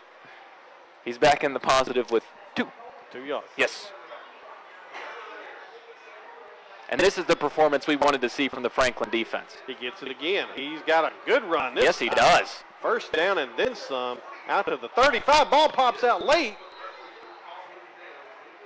They'll call him down. He was. Yeah. Good call. It's a late whistle, though. It was late. It was late. They're going to give him the first down. Yep. So good run there by Gamble. Catcher Parnger had that ball and was headed to the house with it. They'll actually mark it at the 34 to be exact. Every time I see that, I think it's lightning. Yeah. I flung my head over there. We don't need that. No. That is the last thing we need tonight. And the Wildcats jump off sides. So you probably, I I understand there's still 5:47 left in the second quarter. You're up 21-0, and you're probably going to win this game. But if you don't think Coach Preston's going to have some things to talk about at halftime, Wildcats still not being as disciplined as I know 5 weeks into the season now, Coach Preston would want to see them be. But there's a nice defensive stand. Connor Rogers wraps Gamble up in the backfield. Gamble somehow stays on his feet, but they'll blow the play dead. And they'll say he got back to the line of scrimmage. Fair enough. So it's 2nd and 5.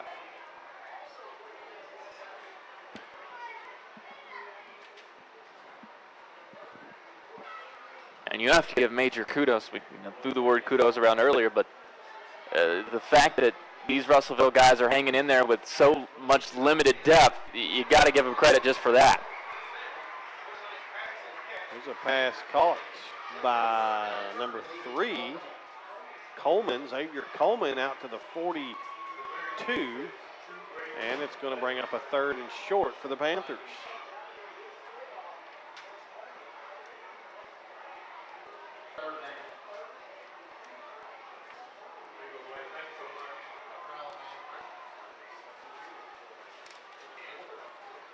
He's got all 3 of their catches so far. Now, Reese has targeted some other guys downfield, but hasn't been able to connect yet. Reese trying to get the Wildcats to jump off sides again. Now he quick snaps. Going to try to get the first down himself. He's going to be short. Well, one spot has him on the first down marker. This is true. And then the other has him about half yard short. We'll see what they go with. The referee decides to go with this one, and that gives them a first down, I think it is. First down, Russellville. So a favorable spot there for the Panthers.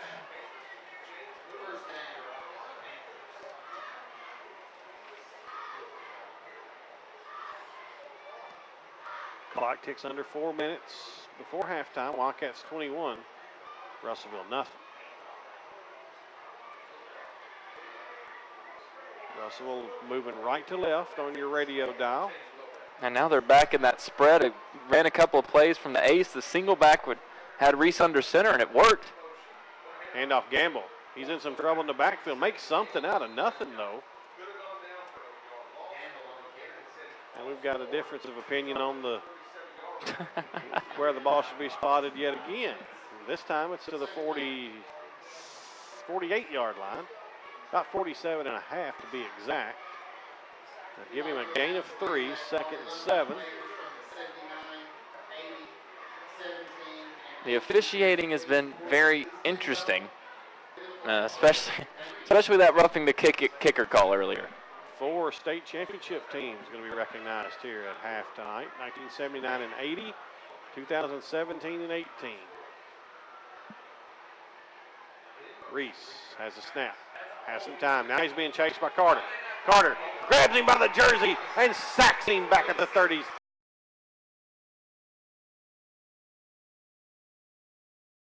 Yes. Do you care to grab me a Coke? Absolutely. I don't have my I wallet. got you, partner. A wide open pass across the middle. Hangs up on Richardson, looking for Stutzman. I need something to drink bad. You can tell we got our priorities in mind. Yes. There was a play going on. I'm asking for it. Shows you where my priorities are. Second and 10. Had him, just underthrew him. He did. Leo was open momentarily.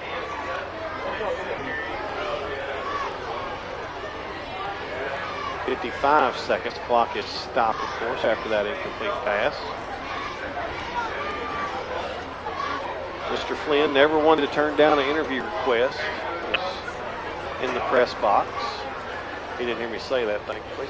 Richardson feeling pressure. He throws it across the middle to Barninger somehow. A flag's down. We'll see what that's about. Barninger still not down. Below the play dead, guys, before somebody gets hurt.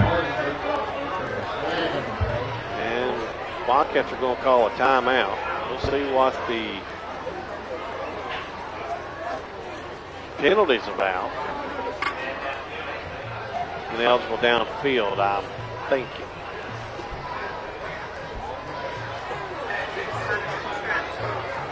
That's what this still means. No, that's an uncatchable ball. I don't know. We'll see. Yeah, the legal man downfield.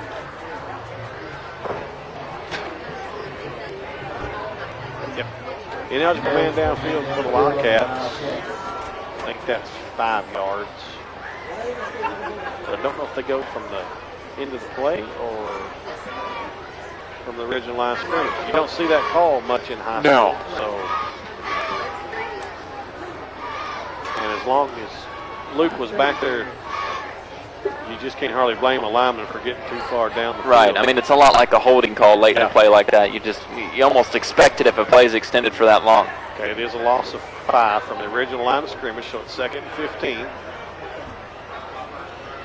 21-0, 44 seconds left before the half. And referee Billy Mills runs in and talk to Luke Richardson about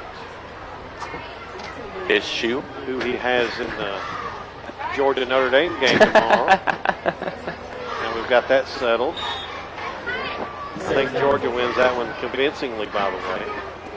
We'll see. Handoff is to Harrison, no gain. Omar Harrison on the carry for the Wildcats. What do you think? Notre Dame, Jordan? Notre Dame's the same Notre Dame they always been. They won't do anything. I agree. Which probably means they'll win by about 30. Correct. Go ahead and place your bets on the Irish. Yes. Do not listen to us. We just talk about football on the radio. And will the Wildcats run another play here? 14 seconds.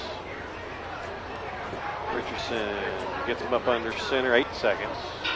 Looks like they will. He takes a snap.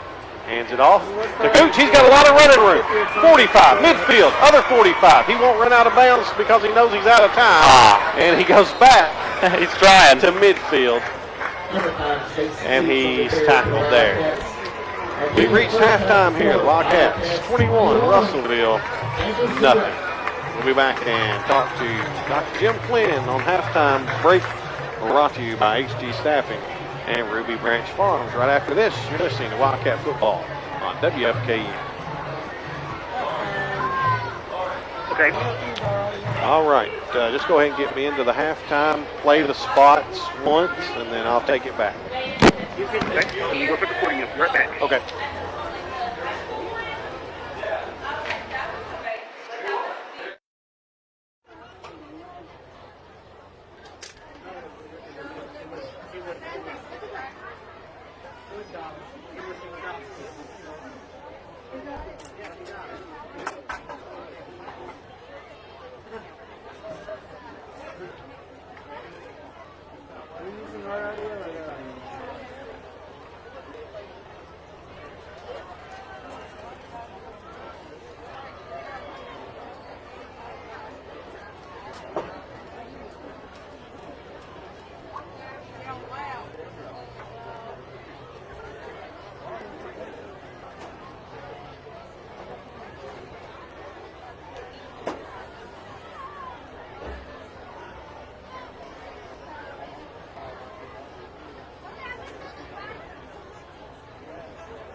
The 1979 FS Wildcats won our school's first football state championship by defeating Belfry 33-0.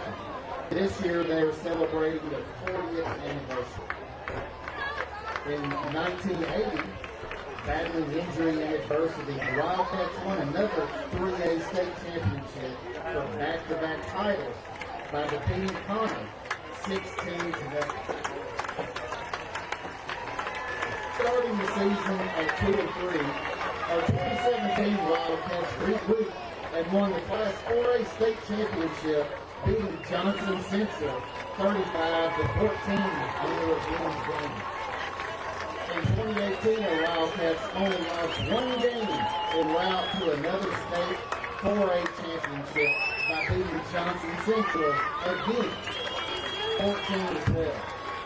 Let's give a big Wildcat round of applause for 1979, 1980, 2017, 2018 back-to-back champions of Franklin Central Wildcats, true greatness and legends forever.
Party like a just got out of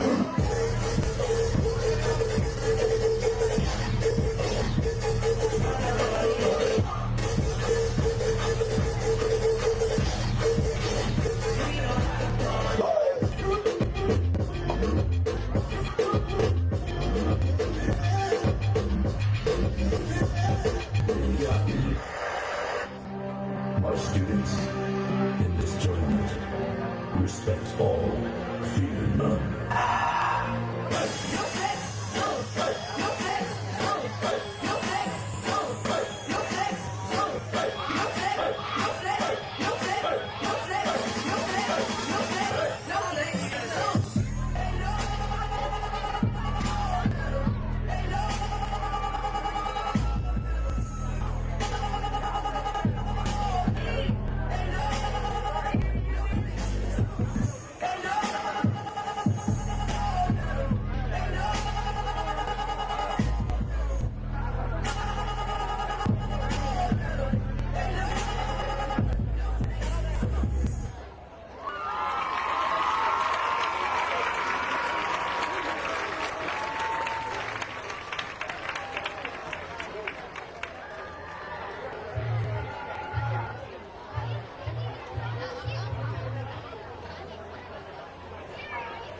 The winning ticket for tonight's Split the Pot is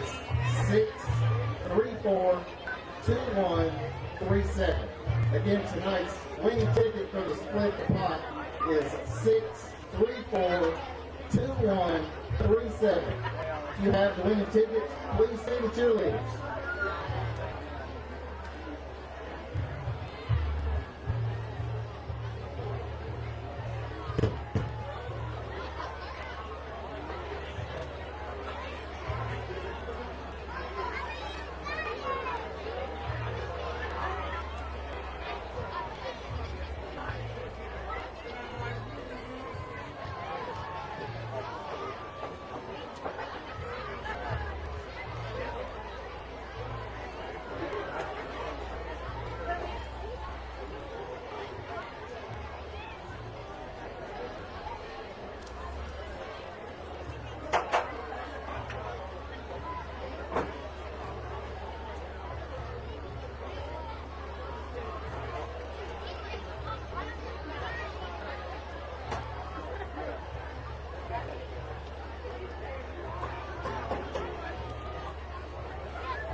Ladies and gentlemen, tonight we have the second round of Field Goal Fame, sponsored by Tromper Mechanical, where one FS student will get a chance to kick a field goal for $100. Tonight's contestant, Shelby Johnston, was picked because she showed great school spirit on her social media. Let's cheer on Shelby for a chance at $100.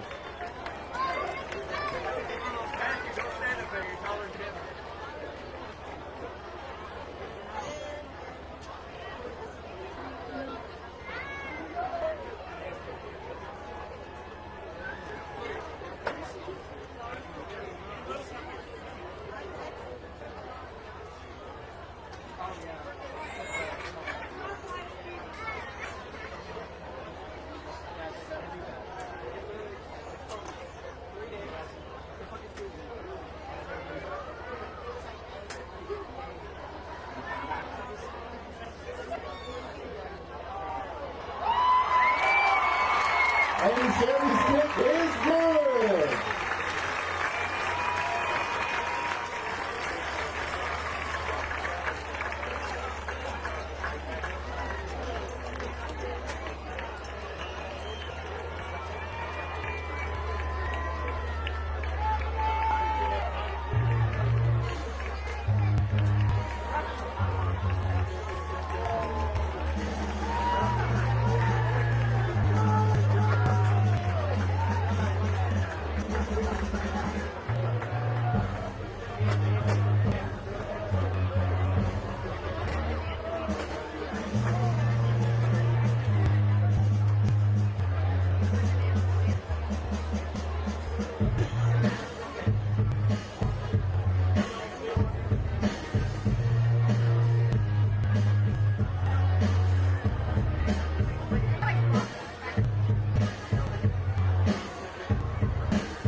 Coke. Okay.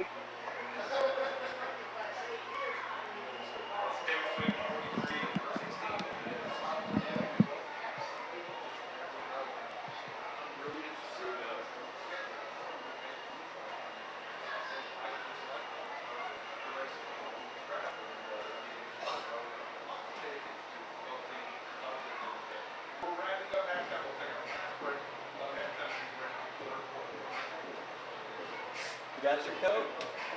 Got your Coke? Yeah. Russellville in the first half, a negative 2 yards. What? And it's only 21-9.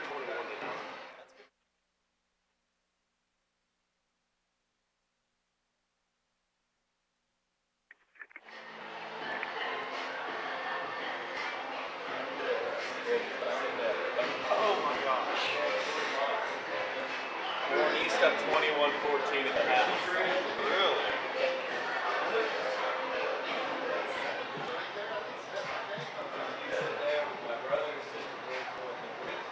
And Logan up 21-6. Brewster has all 3 touchdowns.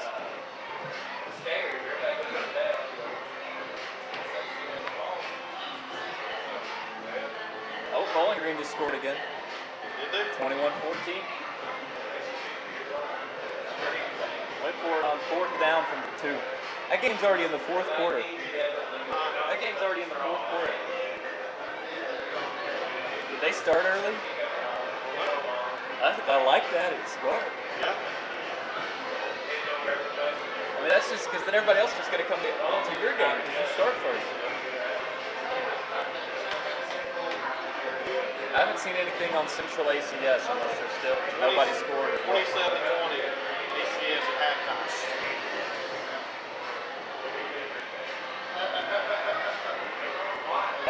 Are you getting those from ACS or Warren Central's Twitter? ACS. They're both pretty good at tweeting about scores. You follow them? Yeah. It's Donnie's doing I'm just turning on notifications for all of them.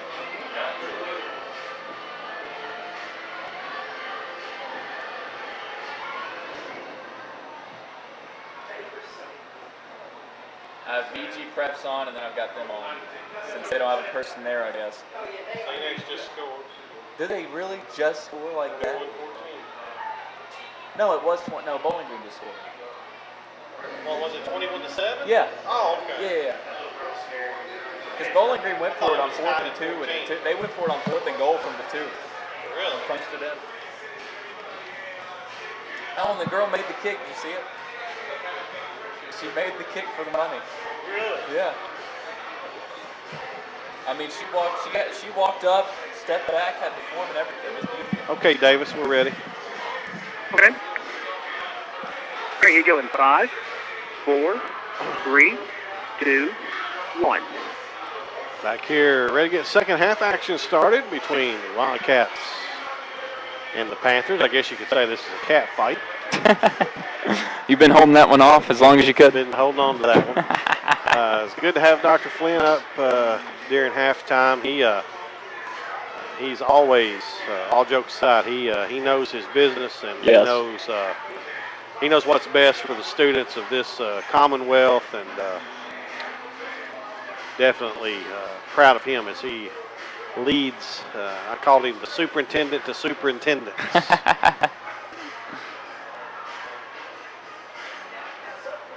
He spends a lot of his time in Frankfurt working on policies and things to present to the legislators. So good work. We're ready for second half action. Josh Allen still out there kicking for the Panthers, and he gets rid of it. Not a bad kick. Line drive caught by Stutzman at the 10. 15-20. 25 looking for some blocks. Now he's trying to get out left side. He does. 30 and to the 34-yard line.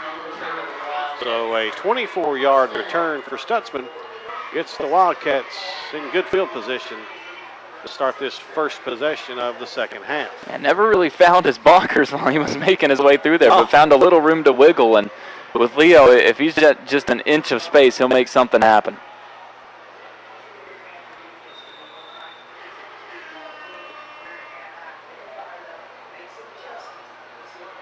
do wonder how aggressive Franklin Simpson will be in this second half. Within 15 points of that running clock, will they come out? Will they make that a target or just continue to try to work on some things? Stutzman in motion. Pitch back. Partinger, right side, flag down. He's going to go all the way, but I'm afraid it's going to come back. 20, 15, 10, 5, end zone, but it's coming back. Penalties on the Wildcats. Man.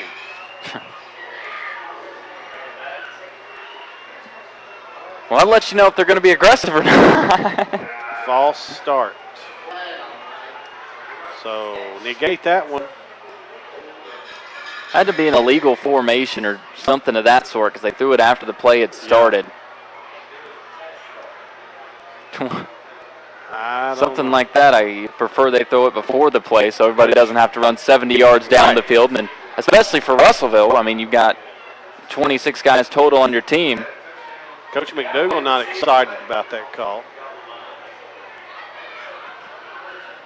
It was an odd formation, to say the least. Well, it looked legal, though. Must have been the right call because we never call the player's name, but he's given the player a earful that he feels like must have been not in compliance there, and now we'll move on. 1st and 15 from the 29. So wipe that 6 off the board.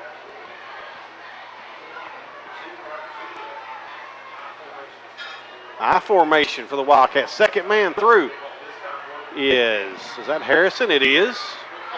Omar from the 29 out to the 44-yard line. Give him 15. No, he's just short. Give him 14. Just short. Give him 14, second one.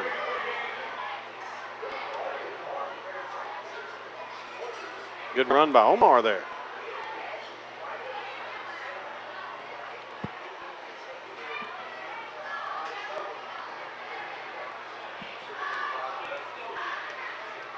In 55 left, third quarter, just underway here in the second half. Wildcats with a 21-0 lead. Handoff, Gooch. He has the first down to the 47, gain of 3.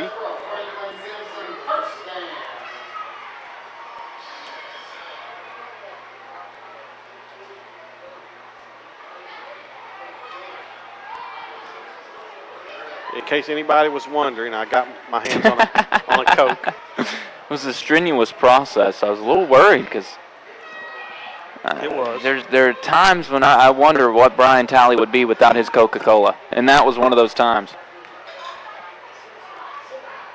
Well, I've been doing better, believe it or not. I don't believe it. Well, you should. Handoff, Stutzman. He's got some room. Cross midfield. Shakes off a man to the 45-yard line. Give him 9 yards. And it's second one. Believe it or not, Tyler, until I did whatever I've done to my knee, I was walking about 1.5 miles every morning before. Really? Yes. Lost a little weight. Drinking more water. Now I've hurt my knee mowing the yard, and I'm back to being useless again. That was God letting you know. You know what? Sometimes you need a Coca-Cola. All this working out, it's not all it's cracked up. That life might just not be for you. Second one. Handoff. Carter hit and dropped for a loss of about 1 yard.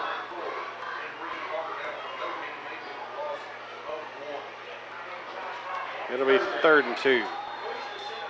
And a Panther still down. You've got 26, 27 players on your roster. Yep. You don't want to see any stay down after a play. That's why we were talking about the situation with the running clock. If you're Russellville, you noticed offensively, even when their drives were stalling, which so far all of their drives have, they were taking their time. And it's because they know they've got to rest the guys they have on offense. They've got to rest the guys on offense that play defense. And they have to do what they can to prevent an injury. Because like you said, not only are they limited in who they have, but they're limited in who they have that can specialize in one side of the ball. You only got 2 guys that play either just offense or just defense, and that's really tough to work with. That's Ben Allen, a 5'11", 250-pound sophomore, and he's going to need help getting off the field, so hope that young man is okay.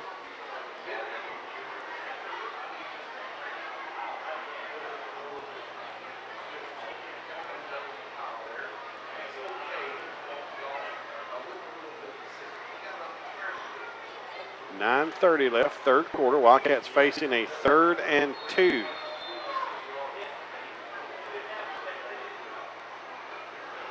Richardson under center, has a snap. Handoff. Connor Rogers, 35, 30, 25, 20. To the house from 46 yards out. Touchdown Wildcats.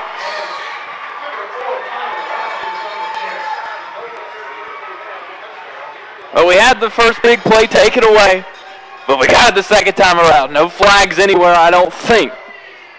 And another example of Connor Rogers being used in the run game. We've seen him used in the passing game. Obviously, a great linebacker. Such a versatile player, and he's pretty quick, isn't he? Once he got those wheels to turn, and they rolled. Second touchdown of the night. Wildcats will go. Nope, they're going to kick the field goal. I thought they might go for 2 here. Not yet. Hollingsworth's on for the extra point. Snap, set, kick. Good. With 9:21 left, third quarter, Wildcats lead it 28-0. We're back after this. You listen to Wildcat Football on WFKN. Okay. 2. All right. 5 plays, 76 yards, and 228. Okay.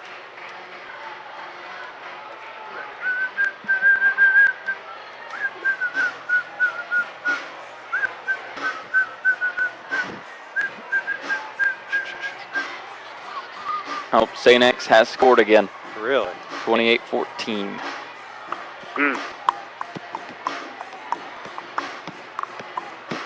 The gauntlet that Bowling Green is playing. Man.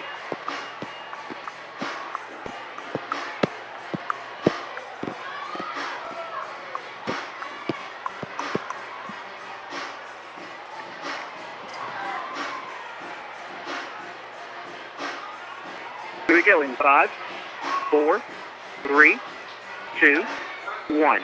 That was a 5-play, 76-yard drive, 2 minutes and 28 seconds. Wildcat scoring drive brought to you by Brent Thacker and Robin Walton, part of your all-star insurance team at Ohio Valley Insurance.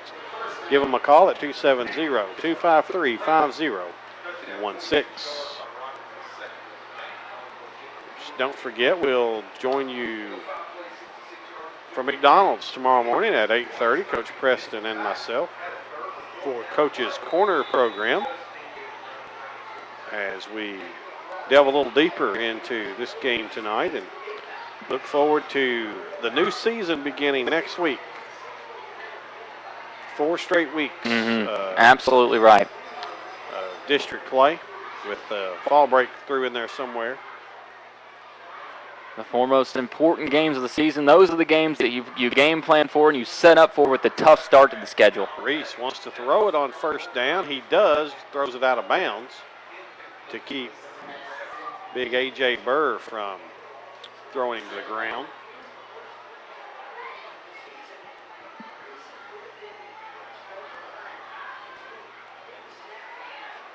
And it's been fun for us to keep up with those 2 scores around the district. Some really interesting ones. Russell County, they were the leaders record-wise coming into tonight in the district, and we knew their level of competition they had played did not measure up, especially what Franklin Simpson has played. And to see them down at the half against Warren East, very interesting. And ACS up at the half over Central, you know that's going to be an absolute shootout. Going to be interesting to watch those scores, and I know Coach Preston will be watching them. He probably wants to end this game as fast as he can just so we can keep up with them. Handoff, Gamble. Nothing doing. Justin Todd, Connor Rogers, Malik Carter. The threesome for the Wildcats. Knocks Gamble for a 3-yard loss. And it's 3rd and 13 back at the 17. Russellville with 2 yards of offense at the half. -2. -2. Yes. Oh, well, excuse me. Yeah, so now they're at -5 for the game. Them, was giving them more credit.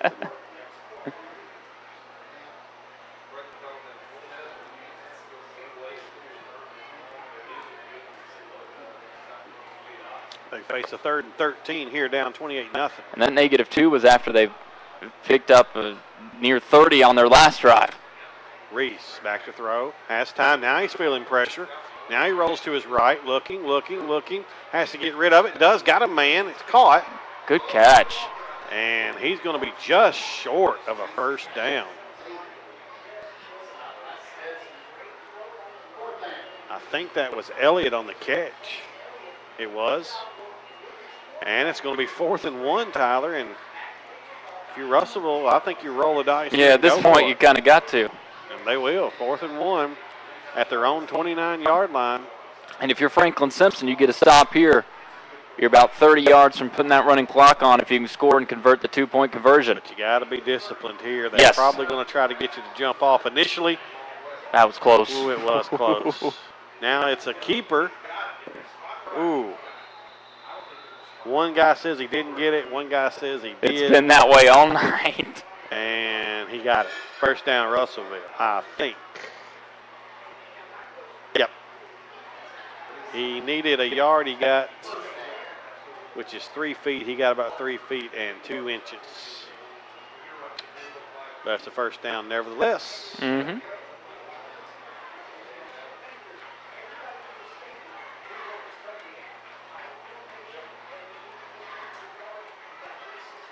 But really, they probably deserved it because they really should have been an offsides or a neutral zone infraction called on the Wildcats. I agree. Reese, snap. Looking, being chased. Still being chased. Burr after him. Omar will get the tackle at the 31, so he'll gain a yard after all that. It'll be 2nd and 9.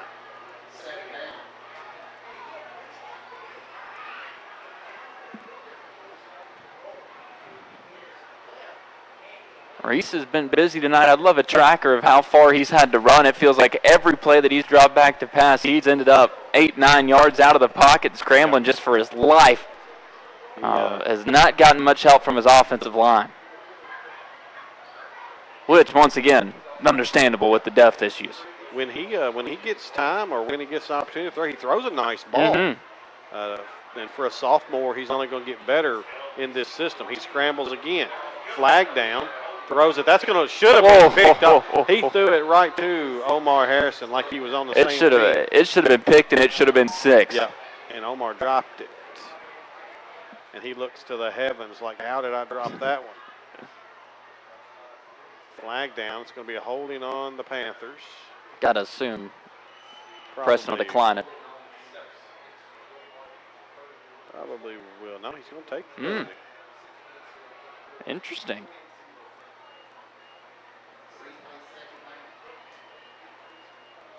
So it'll remain 2nd down. And I guess the rationale is if you can eventually force the punt. Yes. You're better closer. Yeah. Yep. 6:03 left, 3rd quarter. Wildcats 28, Panthers nothing. And the farther back you have them pinned for a potential punt, you can pin your ears back more to go for a block. And we've seen that work out already tonight. It's officially 2nd and 20.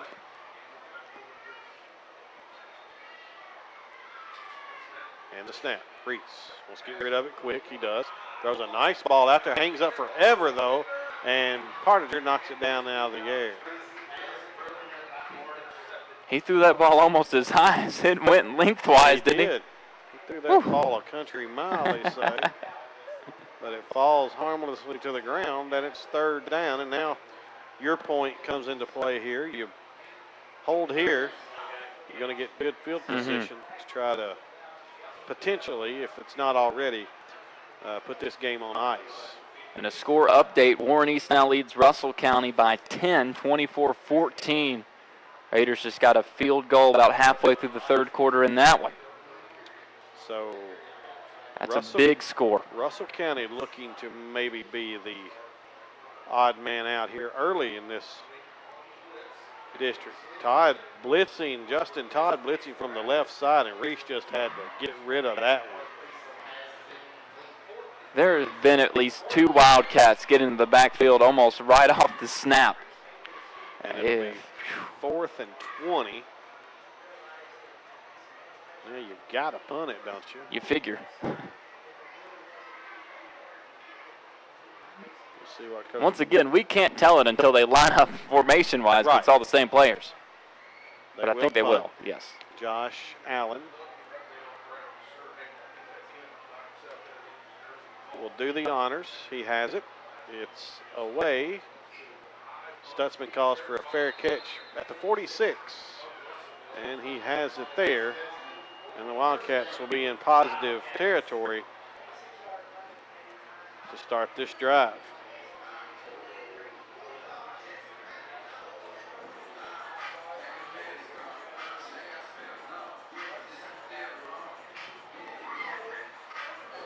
Barron County leads Hancock County 41-0. And I just kind of get on my soapbox while it's 28-0, Tyler. Yes. This is a score that bothers me. Not the score, but a game that's even being played. Barron County is a 6A school. Yes. Hancock County is a 2A school. I think games like that has to stop, personally. And there's like, for example, Franklin Simpson Russellville, 4A and 1A, but they've always played. Like there is something to be said for tradition. Yeah. I don't think there's any tradition there that makes those teams play. And I totally agree with you on that, especially with the new rating system, because it does nothing for either team. Handoffs to Gooch to the 42, gain of 5.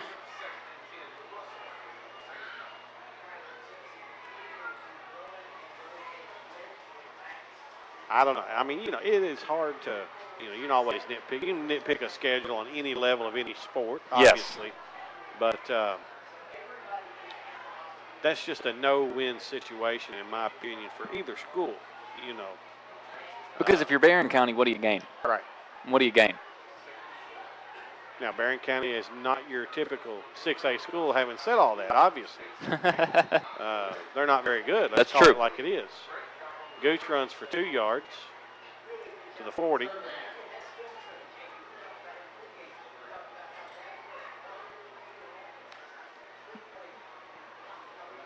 But at the same time, you're not going to get any better by beating. Now, for example, if they were to take on a 2A powerhouse, it'd be something different. Yeah. If they were to play a reigning state champion for a Franklin Simpson, for example, then you're like, okay, I get it. But when there's nothing to gain for either team, and if you're Barron County, you lose, it's the worst thing in the world. Just not much there in terms of benefit for either team. I agree with you 100%. And, Russellville, here's Stutzman on the carry. He has a first down. Russellville hasn't won in this series since 2013. So at some point you ask yourself, is this even still a rivalry? We've had that discussion. Yeah. It's just, just things I think about in a 28-0 ball game. And there's an argument that goes both ways, especially when you look at, before the last few years, it still was there. I even remember, when I was in high school, it was still looked at as a rivalry. It felt like a rivalry. But especially with what has happened with Logan County lately, I think you got a great point. Richardson, nice throw to Partinger to the 20, 15, 5. End zone! 34-yard touchdown pass. Richardson to Partinger.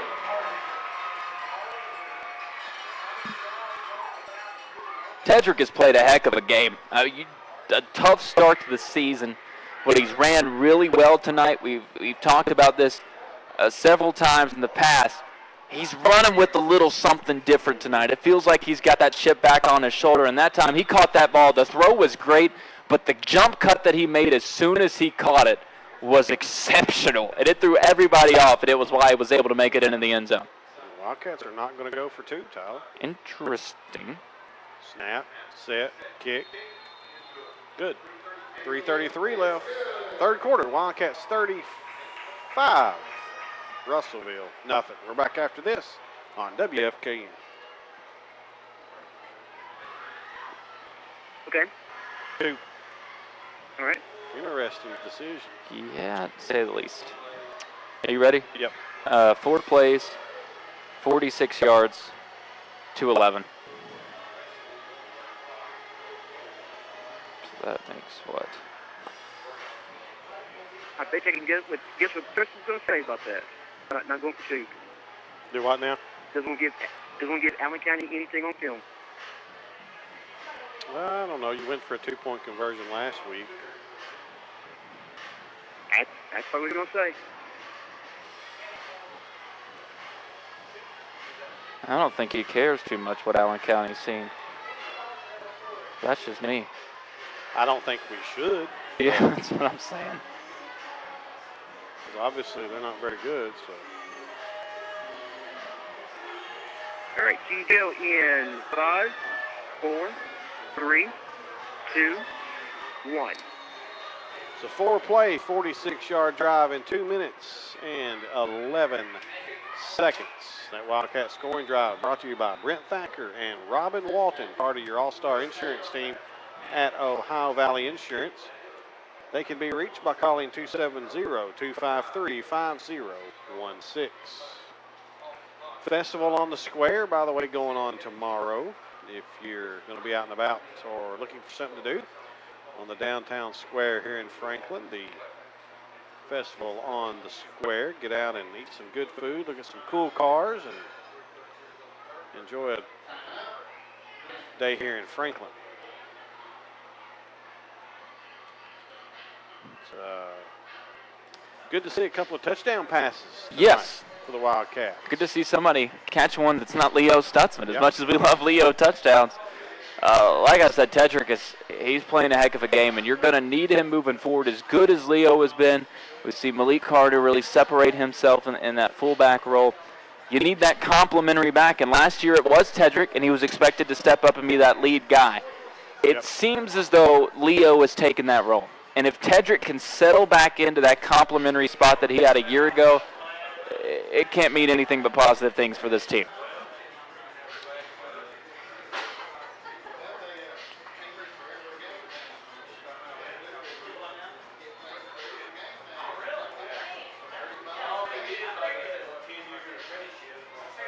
Russellville will have the ball 1st and 10 at the 20-yard line, trailing 35-0.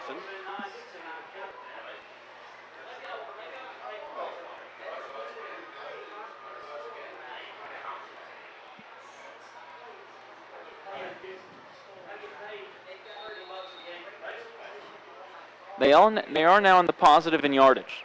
So one moral victory to take away for Russellville. Absolute. Snap to Reese. He rolls right. Throws it. It's caught. It's Gamble, I think. And he has a nice catch and run for a 1st down. Out to the 32, 33-yard line. Gain of 12 or 13 on that pass, catch, and run. And that'll help the stats just a tad for the Panthers.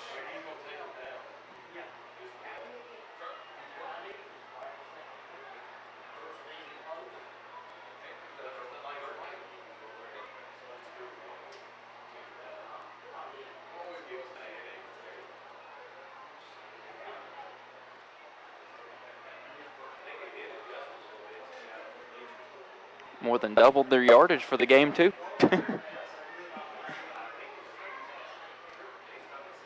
2:50 left, 3rd quarter. Reese, handoff, Gamble. Good run that time to the 35, 36.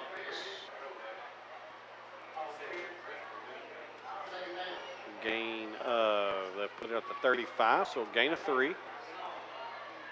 2nd, 7.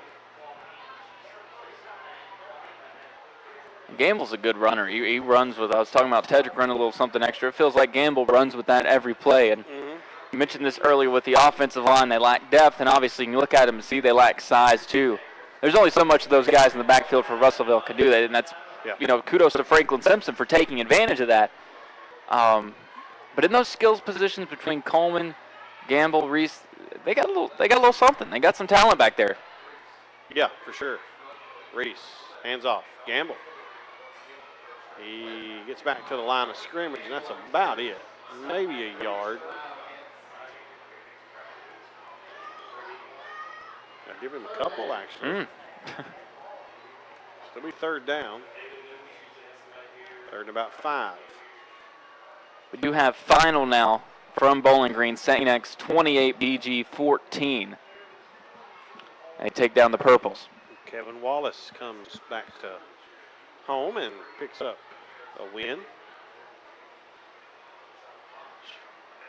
You mentioned it, that Bowling Green team, they have been through the ringer. They're going to keep going through it, too. We still got Trinity left, and, I mean, it's handoff. Gamble to the 40-yard line.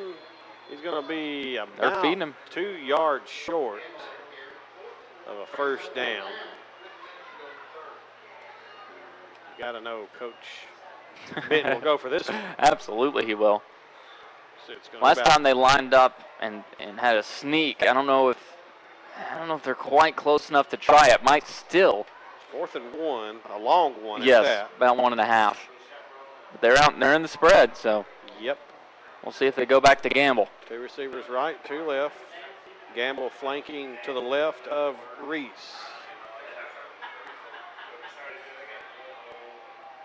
Takes the snap, looks left. Has it. Caught. First down. Catch out there to Allen, Josh Allen, and a late flag. What's this about? He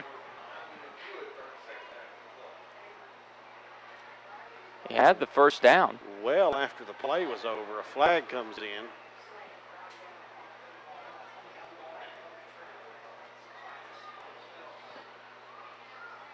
I don't know if the officials know what the flag paper was for. Wildcats are clapping like it's on Russellville. It is on Russellville. We'll take it. But will they say that it was after the play? We'll see. Another score update while we wait. Warren East now running it up on Russell County, 31-14. Nolan Ford, 3 rushing touchdowns, has 211 yards on the ground. Dead ball, personal foul against Russellville. So they'll still get the first down. Still have a first down, but that's going to take the ball all the way back to the 25, 28-yard line.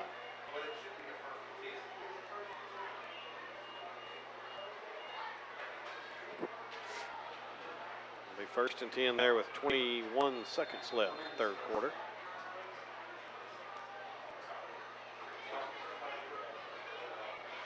So unless this is an incomplete pass, this will be the final play of the quarter.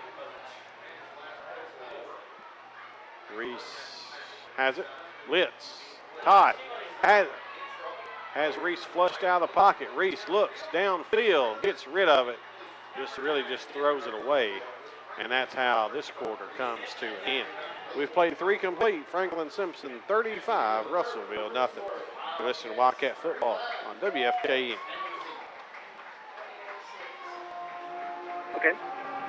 2. All right. Huh? I'll have to do a recount. No, not that much.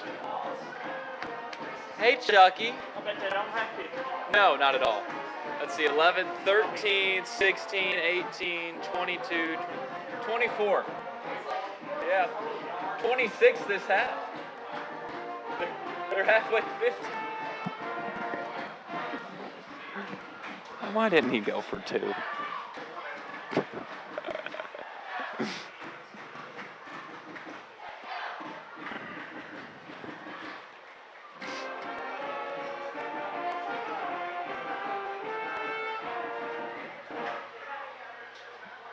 So Russell County must be awful. Yes, that is the observation. 5, 4, 3, 2, 1. 12 minutes left here in this one. Wildcats in control of it, 35-0. Russellville facing a 2nd and 10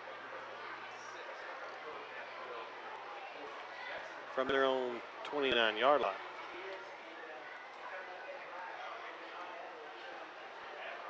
Logan County now leads Greenwood 28-6. Wow.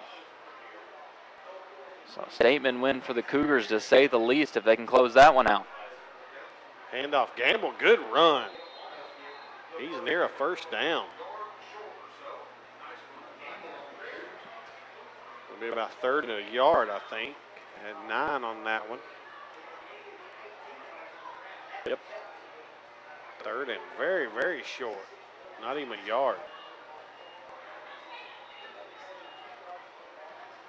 And matter of fact, it's so close he wants to measure.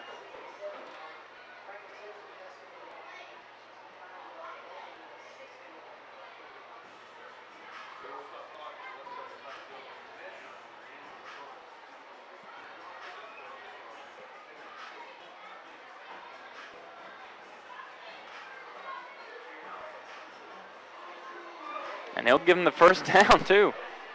Wow, first down.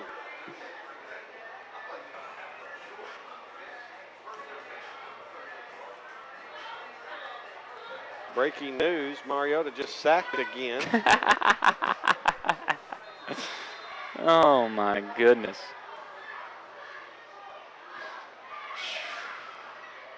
What a train wreck that is. Reese, back to throw. Harrison made it where he had to get rid of it. Harrison was coming from his I mean, Reese's he shot right off like side, a missile. yes. Coming off the blind side. It's incomplete and it's 2nd and 10. Reese didn't see him, but I promise you he heard him. Yes.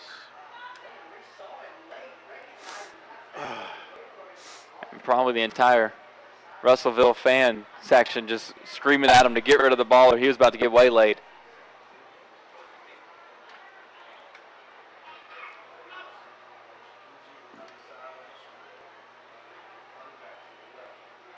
You're listening to 1220 WFKN in Franklin, Kentucky. Reese has it, looks right. Caught. Nice tackle, Connor Rogers. Catch was by Josh McMurray. And I mean, Connor Rogers lit him up at about the 37-yard line. No gain on the play, 3rd and 10. Mentioned Tedrick playing with a little something extra tonight. It feels like Connor's had that too, and those are the 2 players we've been waiting to see it from. The talent is obviously there, but it feels like there's been a little something missing. We don't know what it is. Maybe they don't know what it is, but it feels like they might have found it or they've started to find it. Yep.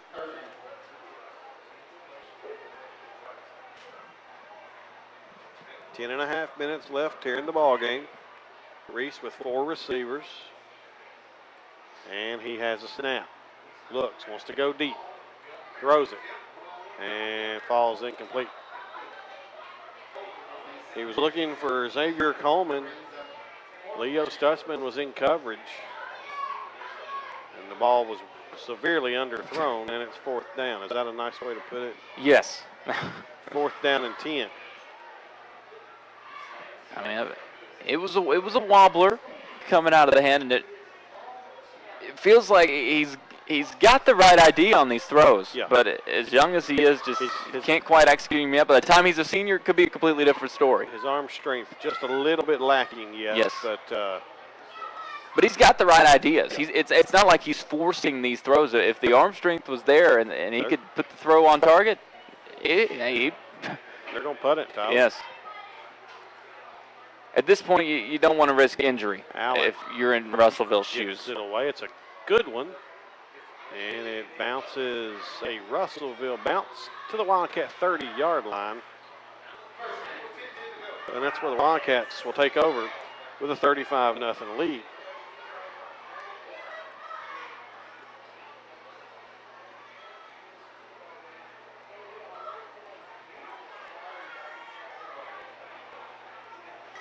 ACS 33, Warren Central 20, so it looks like ACS will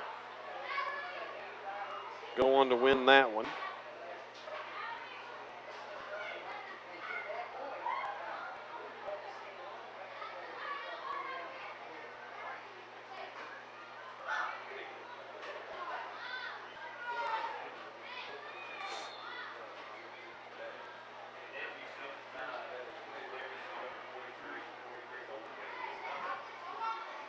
Richardson under center. Puts Gavin Finch in motion.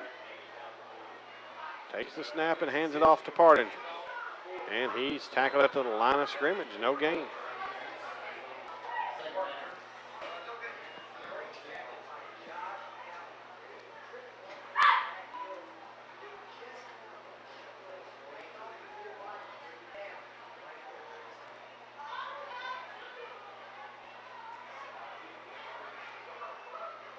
Second and 10 from the 40 with 9:40 left. It's going to be really interesting to see this district race play out because it feels like for the first time in years that every other team in the district is looking at Franklin Simpson and seeing some vulnerability. But a big message sent so far tonight by the Cats. Harrison has the pitch across midfield. 40, 30, 25, 20. He's still on his feet. 5, 10. End zone. Touchdown Wildcats. You see where the Trey Bass comparisons come in? 2 flags are down. Oh my Hold the phone. goodness. Hold the phone. If somebody held, there was no need. Nope. There was no need. It's got to be what it was.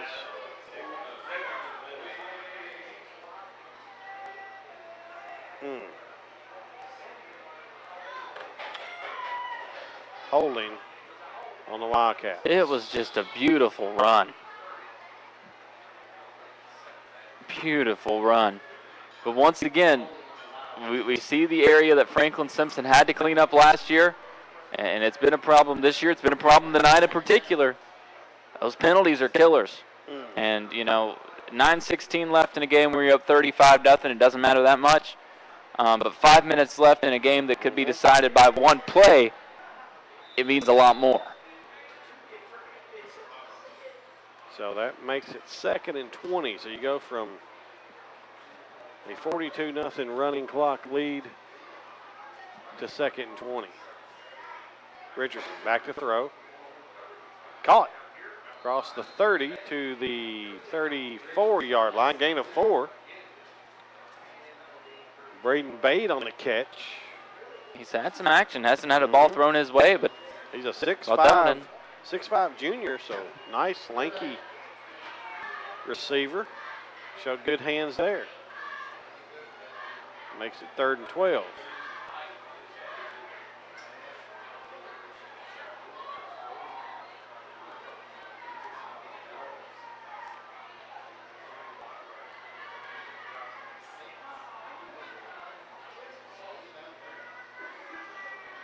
Richardson takes a snap, hands it off to Fish. Gavin to the 40, and he's back to the original line of scrimmage. It'll be 4th and 10, and the Wildcats will punt it away. It was a good initial jump cut from Gavin when he got the ball, just didn't have much room to work with. And a disappointing drive for Franklin Simpson, where ultimately the holding call ends up being a drive killer.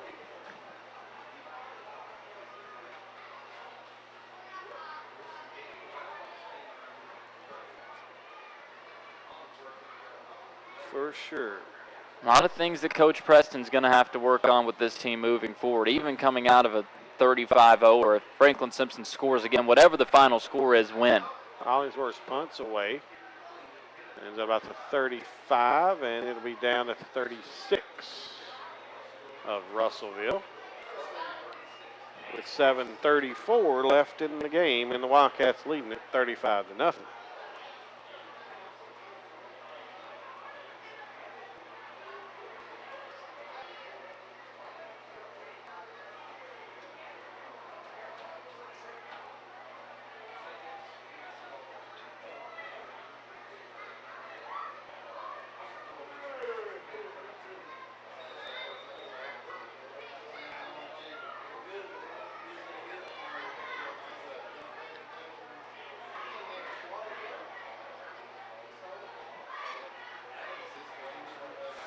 Reese has a snap, hands it to Gamble. And he stumbles his way forward for a gain of about 2.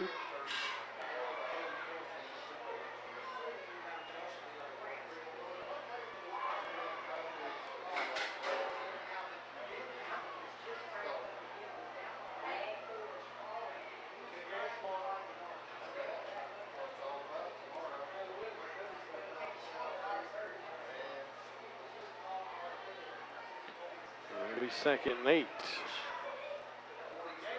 Gamble and Reese are going to fill this game tomorrow. I can promise you Yes, that. for sure. Reese is under center this time. Takes a snap. Hands it to Gamble. He's hitting the backfield. A.J. Burr back there. And it'll be 3rd and long for the Panthers.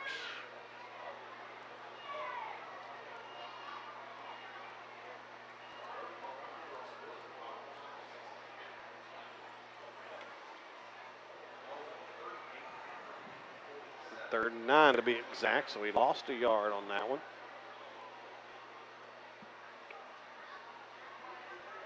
How about this crowd still here for Franklin Simpson? Yes. That is awesome. Walls still lined up. Bleachers still full. And a 35-0 ball game with 6 minutes left. Reese takes a snap. Gets rid of it. Incomplete.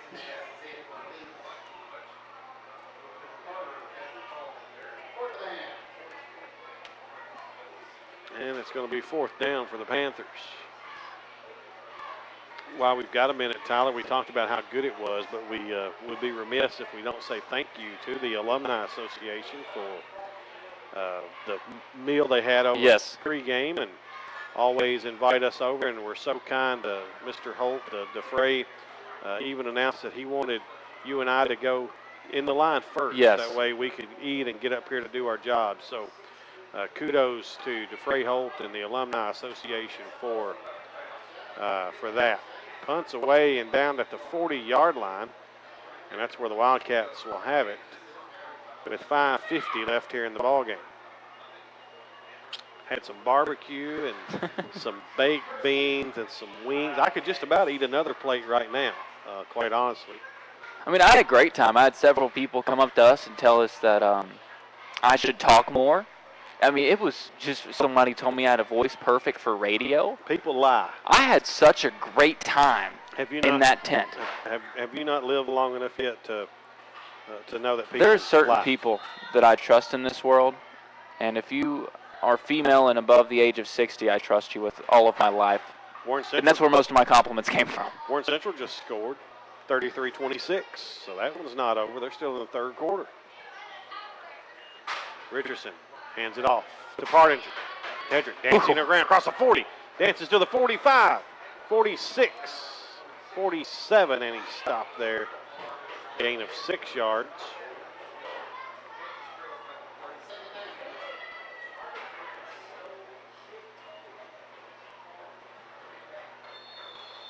And another Panther down, unfortunately. And this is when you start to see, number one, why there is a running clock rule implemented, and number two, what happens when it's not occurring. And, you know, it's no knock to Coach Preston for not going to two or anything, but you see the perks of that, especially, we've talked about this a few times, for a Russellville team that they don't have the depth to afford injuries like this. When you've only got 26 guys on your roster, not 26 guys that you play, 26 guys on your roster, period. You got 9 guys starting both ways. There's only so much that you can afford to happen to your football team. South Warren goes on the road tonight up to a good Louisville Central team and wins 22-8. So they just keep humming along up at South Warren.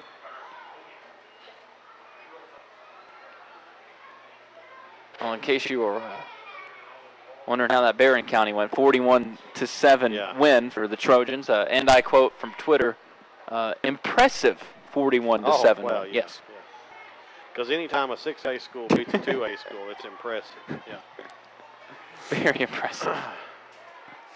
Anyway, 2nd and 5 for the Wildcats. 5:31 left in this one. That's taking longer than I think anybody here thought it would. And the scoreboard just went out. So maybe that's a sign we need to go home. I don't know. Handoff Stutzman. He's across midfield. He's still on his feet, 45-40.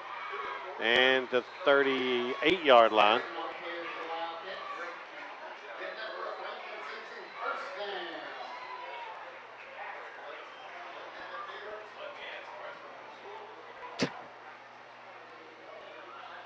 Well, now we can just act like we've got a running clock since the scoreboard's not on. Right. I think that is how it works, right? That's the rule. I think we can just all agree to that. Everybody's kind of looking around at each other like, what do we do now? And there'll be a stop in play while we figure out what's happening with the scoreboard. It's been a wacky night. It all started with the forced analysis of the homecoming floats, which I think we did an excellent job of. By the way, if you got to tune in for that, you were getting some borderline A+ commentary. Like you mentioned, it's very comparable to the Macy's Thanksgiving Parade. I'm sure ABC will be calling any minute.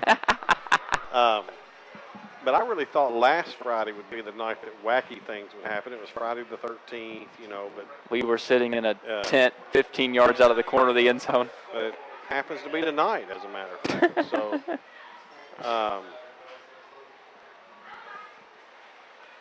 So the remainder of the game, looks like the time will be kept on the field. And now, how do they know how much time to keep? Oh, beyond me. How about that? There it comes.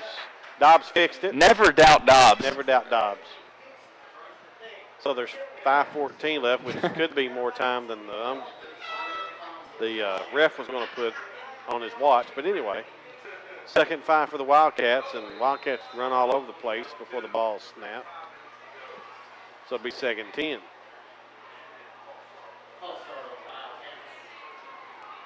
I think it's 2nd and 15, or 1st and 15. Yeah, there we go. Was it 1st down? Yeah, because that was after the Leo run. Oh, yeah. Which Leo up to 77 yards now on the night. On just 7 carries. That's a pretty good average. Yeah, that's pretty good efficiency. 11 yards a touch. And caught the touchdown as well. It's made a pretty good case for player of the game. But we got options tonight, which is always a good thing. And here's a flag before the play runs. Offsides now on Russellville. So it's getting a little crazy here.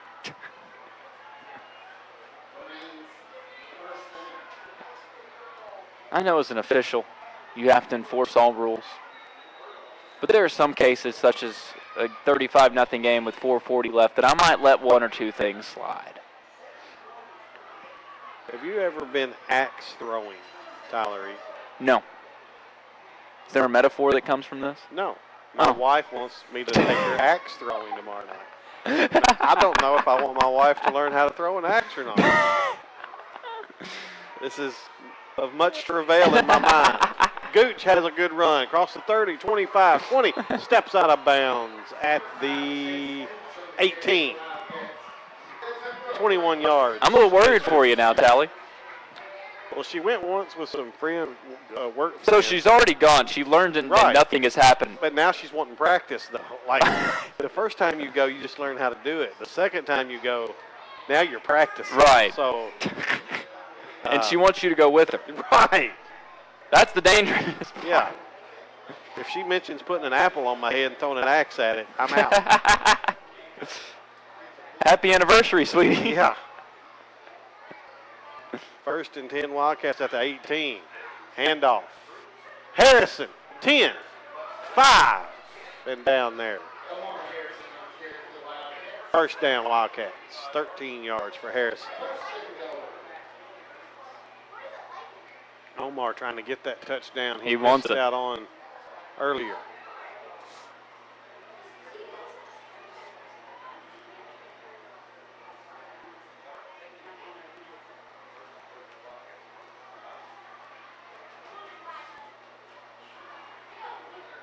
Four minutes left in the game. Richardson takes the snap, hands it off Harrison. He's hitting the backfield that time. Russellville seemed to kind of know what was going to happen there. And a loss of about a yard makes it 2nd goal from the 6.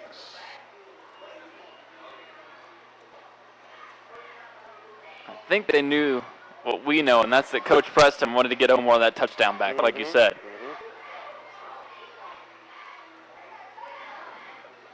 It's actually at the 7, so he lost 2 yards on that. Second goal from there. Richardson, handoff. Gooch.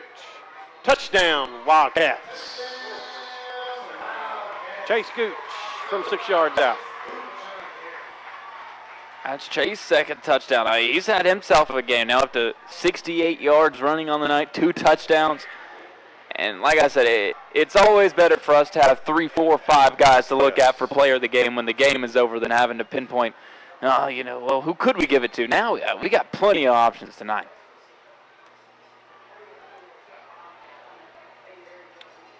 So Hollingsworth will be on for this extra point. 3:04 left. I think the clock will start back after the extra point.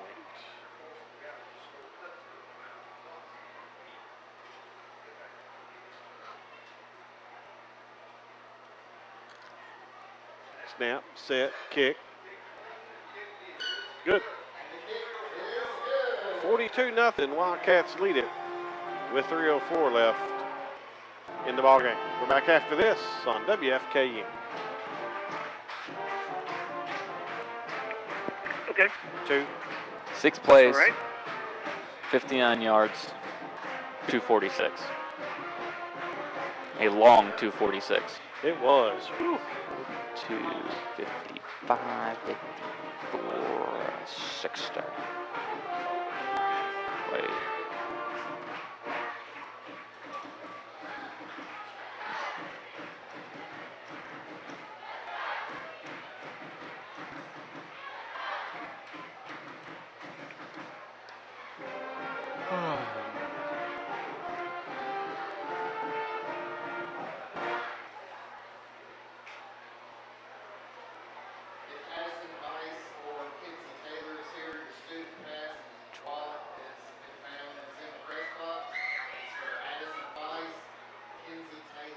All right, here we go in 5, 4, 3, 2, 1. 6 plays, 59 yards in 2 minutes and 46 seconds for the Wildcats. That scoring drive brought to you by Brent Thacker and Robin Walton, part of your all-star insurance team at Ohio Valley Insurance. Give them a call at 270-253-5016.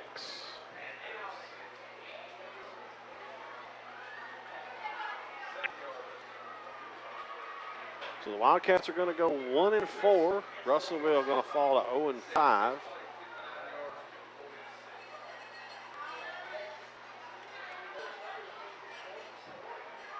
As I mentioned earlier, with the second season starting next week for the Wildcats as district play gets underway. Yeah, this is a win it's bigger than number than it truly is in significance, because for a lot of fans, it's good to see that first win out of the way. 0-4 worries you. 0-4 now 0-5 with a loss to Russellville would have worried you a lot more.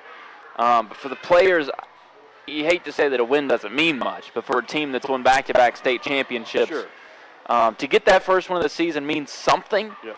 But these next 4 games carry much, much, much more significance than this. But with all that being said, you had to win this game. I don't know if Franklin Simpson won it in as convincing fashion as you would have liked. The defense was fantastic from end to end, and that was something that we wanted to see. And the offense had its moments, too. It dictated the tempo, and that's what this offense has to do. But still some things to clean up for sure. Warren Central just scores again. I'm telling you. 33-32.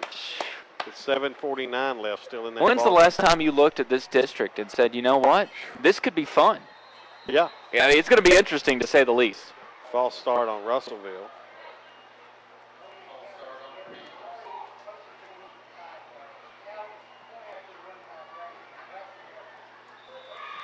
So that'll make it 2nd and 14. With just 1 minute and 10 seconds left as the clock runs in a 42-0 ball game. Reese takes a snap, hands it off. Across the 20 to the 21, gain of 5 for Gamble.